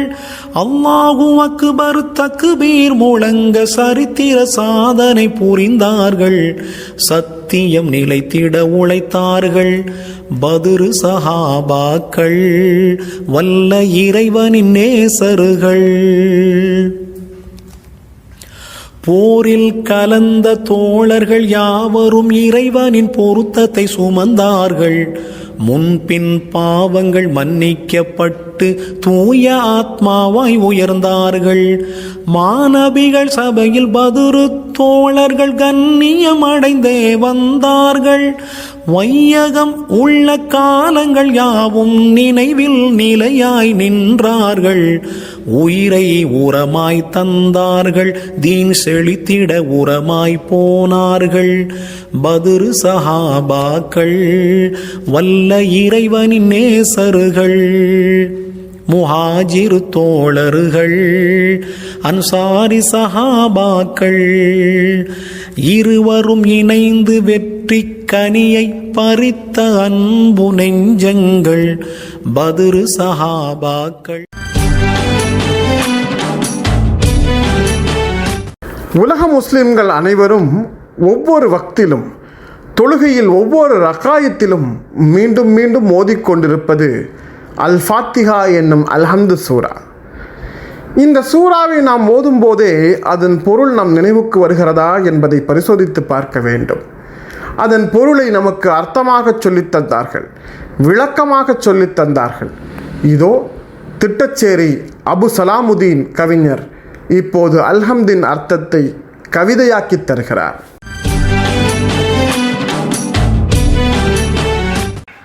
அல்ஹம்தின் கருத்து. ஆதி இறை அருள்மறையின் போதம் கேளுங்கள், நல்ல ஆரம்பமாம் அல்ஹம்தின் அர்த்தம் கேளுங்கள். அகிலங்களை படைத்து காக்கும் வல்ல நாயனாம் அந்த அல்லாஹுக்கே சர்வ புகழும் உரியதாகுமாம். அனைவர் மீதும் அளவில்லாத அருளை பொழிபவன், இன்னும் அருமையான நிகரில்லாத அன்பை சொரிபவன். ஆதி இறை அருள்மறையின் போதம் கேளுங்கள், நல்ல ஆரம்பமாம் அல்ஹம்தின் அர்த்தம் கேளுங்கள். தீர்ப்பு நாளின் அதிபதியே எங்கள் தலைவனே, நாங்கள் உன்னையேதான் வணங்குகிறோம், உதவி கேட்கிறோம். பார்ப்புகழ எங்களை நீ உள்ளம் மகிழ்ந்திட, என்றும் நேர்வழியில் செலுத்திடுவாய் எங்கள் முதல்வனே.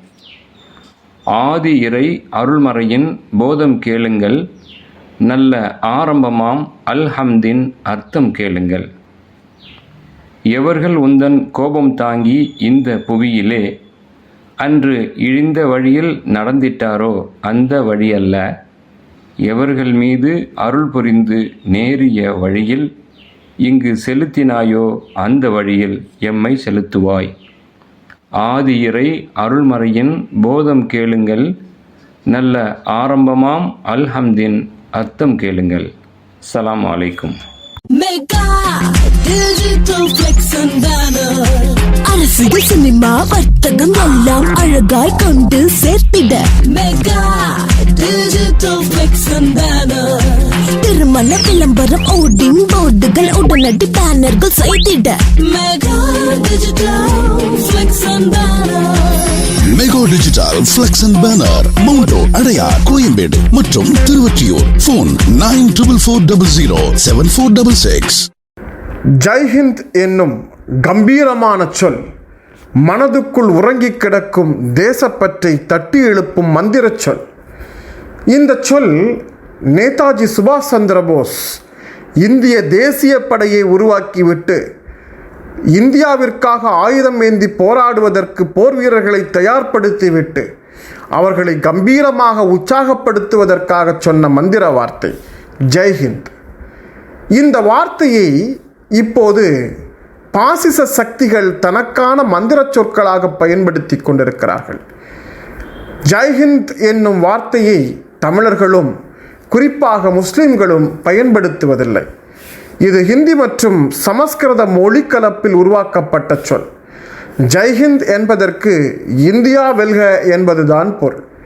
நாம் அனைவரும் நம்முடைய யதார்த்த பேச்சிலும் நம்முடைய மேடை உரைகளிலும் நம்முடைய நம்பிக்கை உரைகளிலும் ஜெய்ஹிந்த் என்னும் சொற்களை பயன்படுத்த வேண்டும். அது நமக்கான சொல், நாம் உருவாக்கிய சொல். நாம் பயன்படுத்தாமல் போனதன் விளைவாக நம்மை எதிர்ப்பவர்களின் மந்திர சொல்லாக மாறி இன்றைக்கு பாசிச மேடைகளில், பாசிச பயிற்சி கூடாரங்களில் அவர்களுக்கு தாரக மந்திரமாக ஒலித்து கொண்டிருக்கிறது. ஆபித் ஹசன் என்னும் இந்திய விடுதலை போராட்ட வீரர் உருவாக்கிய இந்த ஜெய்ஹிந்த் பற்றிய விரிவான தகவலை இந்த ஆவணத்தில் இப்போது கேட்டு தெரிந்து கொள்வோம். ஜெய்ஹிந்த். இந்தியாவின் சுதந்திர போராட்ட வரலாற்றில் இதுவரை மறந்துவிட முடியாத முக்கியமான ஒரு ஆளுமையாக ஆபித் ஹசன் சஃப்ரானி அவர்கள் கருதப்படுகிறார்கள். இந்தியாவின் மிக முக்கியமான சுலோகங்களில் ஒன்றாக கருதப்படும் ஜெய் ஹிந்த் என்ற சொற்றொடரை அறிமுகப்படுத்திய பெருமை ஆபித் ஹசன் சஃப்ரானி அவர்களை சாருகின்றது. ஆபித் ஹசன் சஃப்ரானி அவர்கள் 1911 ஆண்டு ஜூன் மாதம் இந்தியாவின் ஹைதராபாத்தில் பிறந்தார். அவரது குடும்பம் அன்று பிரித்தானிய காலனித்துவவாதிகளுக்கு எதிராக செயற்பட்ட மிக முக்கியமான ஒரு முஸ்லிம் குடும்பமாக காணப்பட்டது. ஆபித் ஹசன் சஃப்ரானி அவர்கள் சிறுவயது முதல் கல்வியின் மீது கூடுதல் நாட்டம் காட்டினார்கள். இதனால் அவரது குடும்பத்தவர்கள் அவரை ஜெர்மனுக்கு பொறியியலாளராக பயிற்சி பெறுவதற்காக அனுப்பி வைத்தார்கள். இதே காலப்பகுதியில், அதாவது சஃப்ரானி அவர்கள் கற்றுக்கொண்டிருக்கின்ற காலப்பகுதியில் 2ஆம் உலக யுத்தம் நடைபெற துவங்கிய காலகட்டத்தில் ஜெர்மனில் மாணவராக அவர்கள் கற்றுக்கொண்டிருந்தார்கள். அங்கு இந்திய கைதிகளிடம் உரையாற்றுவதற்கான வாய்ப்பு அவர்களுக்கு கிடைத்தது. இதே கால பகுதியில் சுபாஷ் சந்திர போஸ் அவர்களின் உரைகளினால் சஃப்ரானி அவர்கள் இருக்கப்பட்டார்கள். போஸ் அவர்களை சந்தித்து இந்திய சுதந்திர போராட்ட படையணியில் இணைந்து கொண்டார்கள். சுபாஷ் சந்திர போஸ் அவர்கள் ஜெர்மனியில் இருந்து ஆதரவு திரட்டும் போது போஸின் அந்தரங்க செயலாளராகவும் மொழிபெயர்ப்பாளராகவும் ஆபித் ஹசன் சஃப்ரானி அவர்கள் பணியாற்றினார்கள். ஜெர்மனியிலிருந்து 1943 ஆண்டு தென்கிழக்கு ஆசியாவுக்கு சுபாஷ் சந்திர போஸ் அவர்கள் மேற்கொண்ட பயணத்தின் போது போஸ் உடன் அவர்களும் இணைந்து பயணித்தார்கள். இந்திய தேசிய ராணுவத்தில் பல்வேறு சீர்திருத்தங்களை மேற்கொண்ட முக்கிய ஒரு நபராக ஆபித் ஹசன் சஃப்ரானி அவர்கள் கருதப்படுகிறார்கள். சுபாஷ் சந்திர போஸ் அவர்கள் பிரசாரங்களை மேற்கொள்ளும் போது அவரது முக்கிய உதவியாளராகவும் இவர்கள் இருந்தார்கள். இதே காலப்பகுதியில் மிகச் சிறந்த அதிகாரியாக அடையாளம் காணப்பட்ட ஆபித் ஹசன் அவர்கள் இந்திய ராணுவத்தில் மேஜர் என்ற பதவிக்கு உயர்த்தப்பட்டார்கள். உண்மையில் ஆபித் ஹசன் சஃப்ரானி அவர்களின் இயற்பெயர் ஆபித் ஹசன் என்பதாகும். இதே காலப்பகுதியில் தான் அவர்கள் தனது பெயருக்கு பின்னால் சஃப்ரானி என்ற பெயரை இணைத்துக் கொண்டார்கள். சஃப்ரான் என்பது குங்கும பூவை குறிக்கின்றது. இந்து மதத்தின் நிறத்தை குறிக்கின்ற அடிப்படையில் சஃப்ரானி என்ற பெயரை, அதாவது குங்குமத்தின் நிறத்தை பிரதிபலிக்கின்ற பெயரை தனது பெயருக்கு பின்னால் சஃப்ரானி என்று இணைத்துக் கொண்டார்கள். இதனால் இந்தியாவில் இந்து முஸ்லிம் நல்லிணக்கத்திற்கு உதவ அவர்கள் வழிவகுத்தார்கள் என்று இந்தியாவின் வரலாற்று ஆசிரியர்கள் கூறுகிறார்கள். சஃப்ரானி என்ற பெயரை இணைத்துக் கொண்டதன் பின்னர் அவர்கள் ஆபித் ஹசன் சஃப்ரானி என்று அழைக்கப்பட்டார்கள். இந்திய ராணுவத்தில் பணியாற்றிய இந்துக்கள் அவர்களின் சக இந்து வீரர்களை சந்திக்கின்ற பொழுது இந்து மத அடிப்படையில் தமது வாழ்த்துக்களையும் வணக்கங்களையும் தெரிவித்தார்கள். பஞ்சாபி வீரர்கள் தமது பஞ்சாப் வழிவழக்கில் தமது வாழ்த்துக்களை கூறி வந்தார்கள். முஸ்லிம்கள் தமது மதத்தின் அடிப்படையில் தமது வாழ்த்துக்களை கூறி வந்தார்கள். ஆனால் இந்திய ராணுவத்தின் அனைத்து வீரர்களும் ஒன்றாக நின்று ஒருங்கிணைந்த இந்தியாவுக்காக போராட வேண்டும் என்றும் அதற்காக பொதுவானதொரு வாழ்த்து வார்த்தையை உருவாக்க வேண்டும் என்றும் சுபாஷ் சந்திரபோஸ் அவர்கள் ஆபித் ஹசன் சஃப்ரானி அவர்களிடம் முக்கிய ஒரு பொறுப்பை வழங்கினார்கள். இந்தியாவின் சுதந்திர போராட்ட வீரர்களில் ஒருவராக கருதப்படுகின்ற திருவானந்தபுரத்தைச் சேர்ந்த செண்பகராமன் பிள்ளை அவர்கள் உருவாக்கிய இந்தியா வெல்க அல்லது இந்தியாவுக்கு நீண்ட ஆயுள் கிடைக்கட்டும் என்று பொருள்படுகின்ற ஜெய் ஹிந்த் என்ற சொற்றொடரை முதலில் பயன்படுத்த பரிந்துரைத்தவர் ஆபித் ஹசன் சஃப்ரானி அவர்கள் ஆவார்கள். ஆபித் ஹசன் சஃப்ரானி அவர்களே இந்திய ராணுவத்தில் முதல் தடவையாக ஜெய் ஹிந்த் என்ற வார்த்தை பயன்படுத்தப்பட வேண்டும் என்ற யோசனையை முன்மொழிந்தார். இதனைத் தொடர்ந்து இந்திய ராணுவத்தில் ஜெய் ஹிந்த் என்ற வார்த்தை பரவலாக பயன்படுத்தப்பட்டு வருவதை நாம் காணக்கூடியதாக இருக்கிறது. இந்தியாவின் வரலாற்றில் ஜெய் ஹிந்த் என்ற வார்த்தை பயன்படுத்தப்படும் காலமெங்கும் இந்தியாவின் ராணுவம் இருக்கும் காலமெல்லாம் ஆபித் ஹசன் சஃப்ரானி அவர்களின் பெயர் என்றும் உச்சரிக்கப்பட்டு கொண்டே இருக்கும் என்பதை நாம் இந்த வேளையில் பெருமையுடன் கூறிக்கொள்கின்றோம். ஆபித் ஹசன் சஃப்ரானி போன்ற முஸ்லிம்கள் இந்திய சுதந்திரத்திற்கு போராட்டத்திற்காகவும் இந்தியாவின் விடுதலை இந்தியாவுக்காகவும் மகத்தான சேவைகளை ஆற்றியவர்கள் என்பதை இந்த வேளையில் நாம் நன்றியுடன் ஞாபகப்படுத்துகின்றோம். ரஹ்மத் பதிப்பகத்தின் ஆன்லைன் விற்பனையில் இப்போது குர்ஆன் தப்சீர் இப்னு கசீர், புகாரி, முஸ்லிம், நசையி, திர்மிதி, அபு தாவூத், இப்னு மஜா என்று 1993 முதல் வெளிவந்துள்ள அனைத்து ரஹ்மத் வெளியீடுகளையும் தள்ளுபடி விலையில் வாங்கிக் கொள்ளலாம். உங்கள் வீட்டில் இஸ்லாமிய நூலகம் அமைத்திட பள்ளிவாசல் மற்றும் மதரசா நூலகங்களுக்கும் உறவினர்களுக்கும் சதக்கத்துல் ஜாரியாவாக வழங்கிட சிறப்பு ஆஃபர் வழங்கப்படுகிறது. ஆன்லைன் மூலம் www.rahmat.net இணையதளத்தில் புக்கிங் செய்யலாம். வாட்ஸ்அப் மூலம் 9440250000 என்ற எண்ணில் ஆர்டர் செய்யலாம். ரமலான் பிறை 17 என்றாலே பத்ர் போர் நம் நினைவுக்கு வந்துவிடும். அது உலகத்துக்கு தரும் செய்திகள் பல. ஒவ்வொரு ஆண்டும் பத்ரை நினைவுபடுத்தி பேசுகிறோம். ஆனால் ஒவ்வொரு ஆண்டிலும் வேறு வேறு சிந்தனை தெளிவு ஏற்படுகிறது. ரமலான் 17 மீண்டும் மீண்டும் பத்ர்களை பேசுவோம், பத்ரீன்களை பேசுவோம், இஸ்லாம் பெற்ற வெற்றியை பேசுவோம், இஸ்லாத்திற்கு இறைவன் தந்த வெற்றியை பேசுவோம். இஸ்லாத்தின் வழியாக, பத்ரின் வெற்றியின் வழியாக உலகத்திற்கும் ஆட்சியாளர்களுக்கும் அதர்மவாதிகளுக்கும் இறைவன் தரும் படிப்பினையை பேசுவோம். இது போர்க்காலம். மீண்டும் மீண்டும் பேசுவதற்கு கடமைப்பட்டிருக்கிறோம். இதோ பிறை 17 பத்ர் சஹாபாக்களை நினைவுபடுத்துவோம். ஒரு ஆவணத் தொகுப்பை கேட்கலாம்.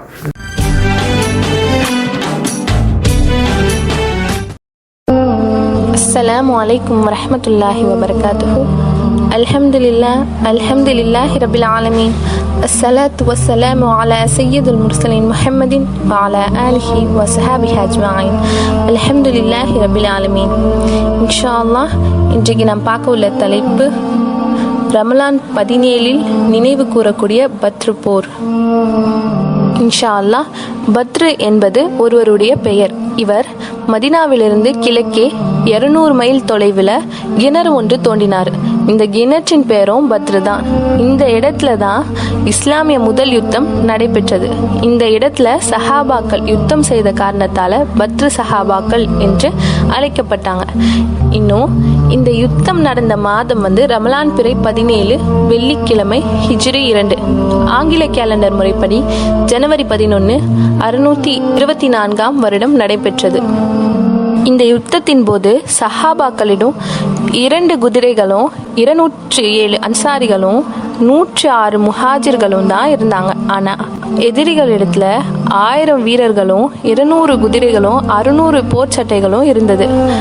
சஹாபாக்கள் இடத்துல 313 பேர்கள் மட்டும்தான் இருந்தாங்க. ரசூல் ஸல்லல்லாஹு அலைஹி வஸல்லம் அவங்க எதிரிகளோட இந்த நிலையை கண்டு அல்லாஹ்விடத்துல துஆ செய்தாங்க. இறைவா, உன்னுடைய திருநாமத்தை சொல்வதற்கு மொத்தம் 313 பேர்கள் இருக்கிறார்கள். இந்த யுத்தத்தில் இவர்கள் எதிரிகளால் கொல்லப்பட்டால் உன்னுடைய திருநாமத்தை ஒழிப்பதற்கு யாரும் கிடையாது. ஆகையால் எங்களுக்கு வெற்றியை தந்தருள்வாயாக என்று கண்களில் கண்ணீர் மல்க அல்லாஹ்விடத்தில் துஆ செய்தார்கள். இந்த சம்பவம் குறித்து தான் அல்லாஹ் திருமறையில ஒரு வசனம் இறக்கியிருக்கான். நபியே, உங்களை பாதுகாத்துக் கொள்ளுமாறு நீங்கள் உங்கள் இறைவனிடம் கூறிய போது அணி அணியாக உங்களை பின்பற்றி வரக்கூடிய 1000 மலக்குகளை கொண்டு நிச்சயமாக நான் உங்களுக்கு உதவி செய்வேன் என்று அவன் உங்களுக்கு பதிலளித்தான் என்ற இந்த ஆயத்து இந்த நிகழ்ச்சியை குறித்து தான் அல்லாஹ் இறக்கி வைத்தான். இன்னும் அல்லாஹ் கூறியபடி மலக்குகளை கொண்டு அல்லாஹ் ரசூல் ஸல்லல்லாஹு அலைஹி வஸல்லம் அவங்களுக்கு உதவியும் புரிந்தான். பத்ரு போர் எதற்காக நடந்தது அப்படின்னு பார்த்தோம்னா, நபி ஸல்லல்லாஹு அலைஹி வஸல்லம் அவங்களுக்கு மக்காவாசிகள் அதிக இடையூறுகள் கொடுத்து வந்தாங்க. வியாபாரத்திற்காக ஷாம் தேசம் சென்று மக்கா நோக்கி திரும்பி வந்து கொண்டிருந்த அபு சுஃபியான் எனக்கூடிய மனிதர் தாங்கள் மதீனாவாசிகளாக தாக்கப்படக்கூடும், மதீனாவாசிகள் மூலமா தனக்கு ஆபத்து ஏற்படக்கூடும் அப்படின்னு வீணா பயந்து தனக்கு உதவி படை அனுப்புமாறு மக்காவிற்கு லம்லம் என்ற மனிதரை அனுப்பி வைக்கிறான்.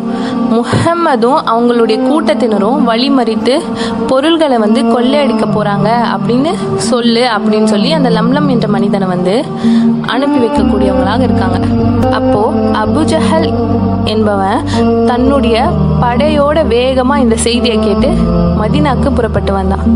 இந்த செய்தி நபி ஸல்லல்லாஹு அலைஹி வஸல்லம் அவர்களுக்கு கிடைத்ததும் நபி ஸல்லல்லாஹு அலைஹி வஸல்லம் அவங்களும் அந்த போருக்கு சஹாபாக்களை கொண்டு ஆலோசனை செய்து தயாரானாங்க. இன்னும் எதிரி படையில நபி ஸல்லல்லாஹு அலைஹி வஸல்லம் அவங்களுடைய சிறிய தந்தை அப்பாஸ் ரலியல்லாஹு அன்ஹு அவங்களும் இருந்தாங்கன்றது குறிப்பிடத்தக்கது. அடுத்து பத்ரு போருக்கு செல்லும் பொழுது இடையிலேயே விடைபெற்ற சஹாபிய குறித்து பார்ப்போம். ஹஸ்ரத் ஹாரித் இப்னு சம்மார் ரலியல்லாஹு அன்ஹு அவங்களுக்கு இன்னொரு பெயர் இருக்கு, அபு ஜைத் என்று சொல்லக்கூடிய மற்றொரு பெயரும் இருக்கு. இவங்க ஹல்ரத் முஸாப் இப்னு உமைர் அவங்களோட இஸ்லாத்தை தழுவினவங்க. மேலும் இவங்க போருக்கு செல்லும் போது இடையில காயம் ஏற்பட்டு அந்த வேதனையின் காரணமாக யுத்தத்துக்கு செல்லாம திரும்பி வந்துட்டாங்க. பிறகு போருக்கு கலந்து கொள்ள முடியலையே அப்படின்னு சொல்லி ரொம்ப வருத்தப்பட்டாங்க.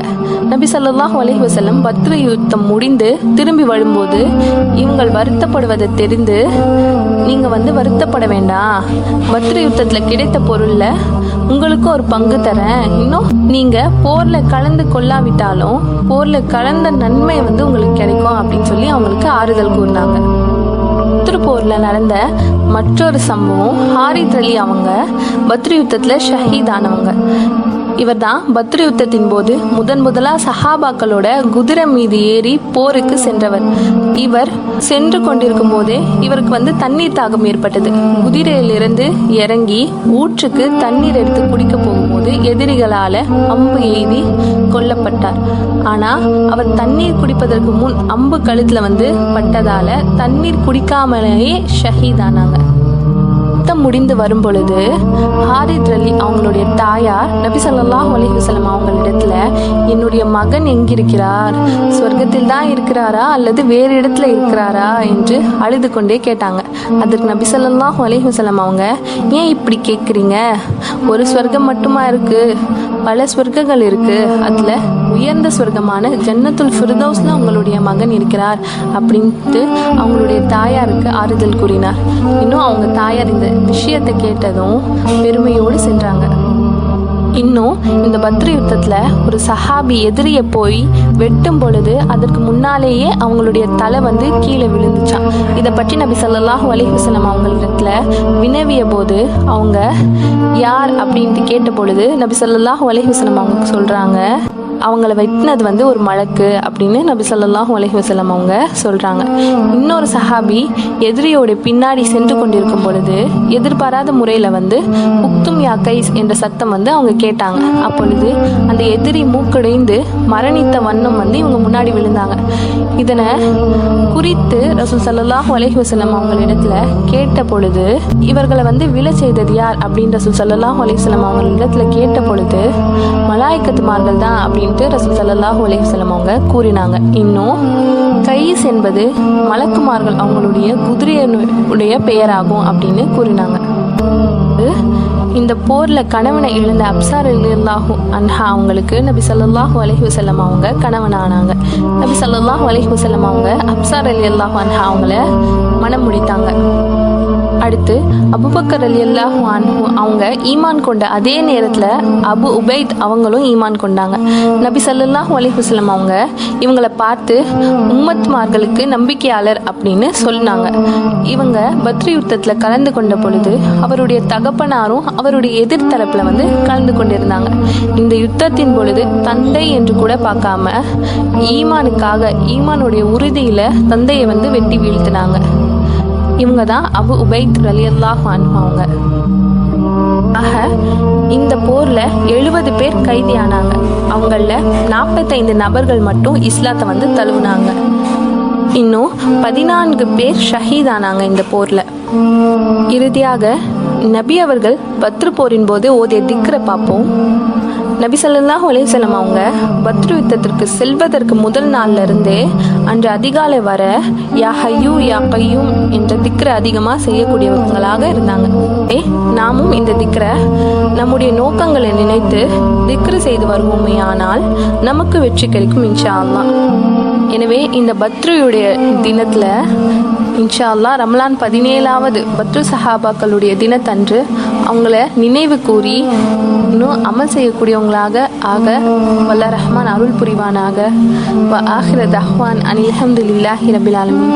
அஸ்ஸலாமு அலைக்கும் வரஹ்மத்துல்லாஹி வபரகாத்துஹு.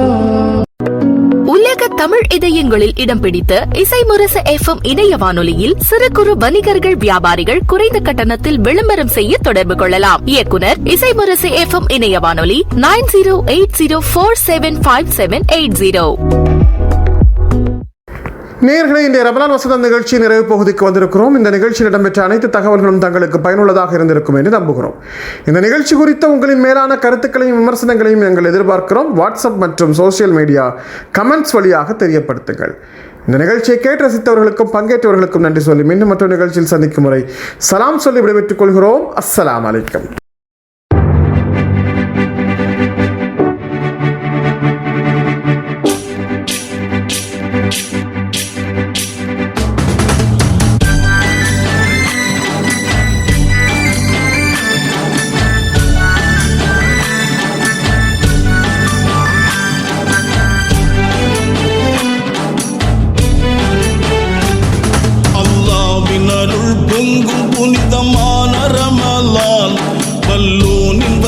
ரஹ்மத்தெல்லாம் சொரியும் ரமலான். அல்லாஹ்வின் அருள் பொங்கும் புனிதமான ரமலான். வல்லோனின் வரிசை ரஹ்மத்தெல்லாம் சொரியும் ரமலான்.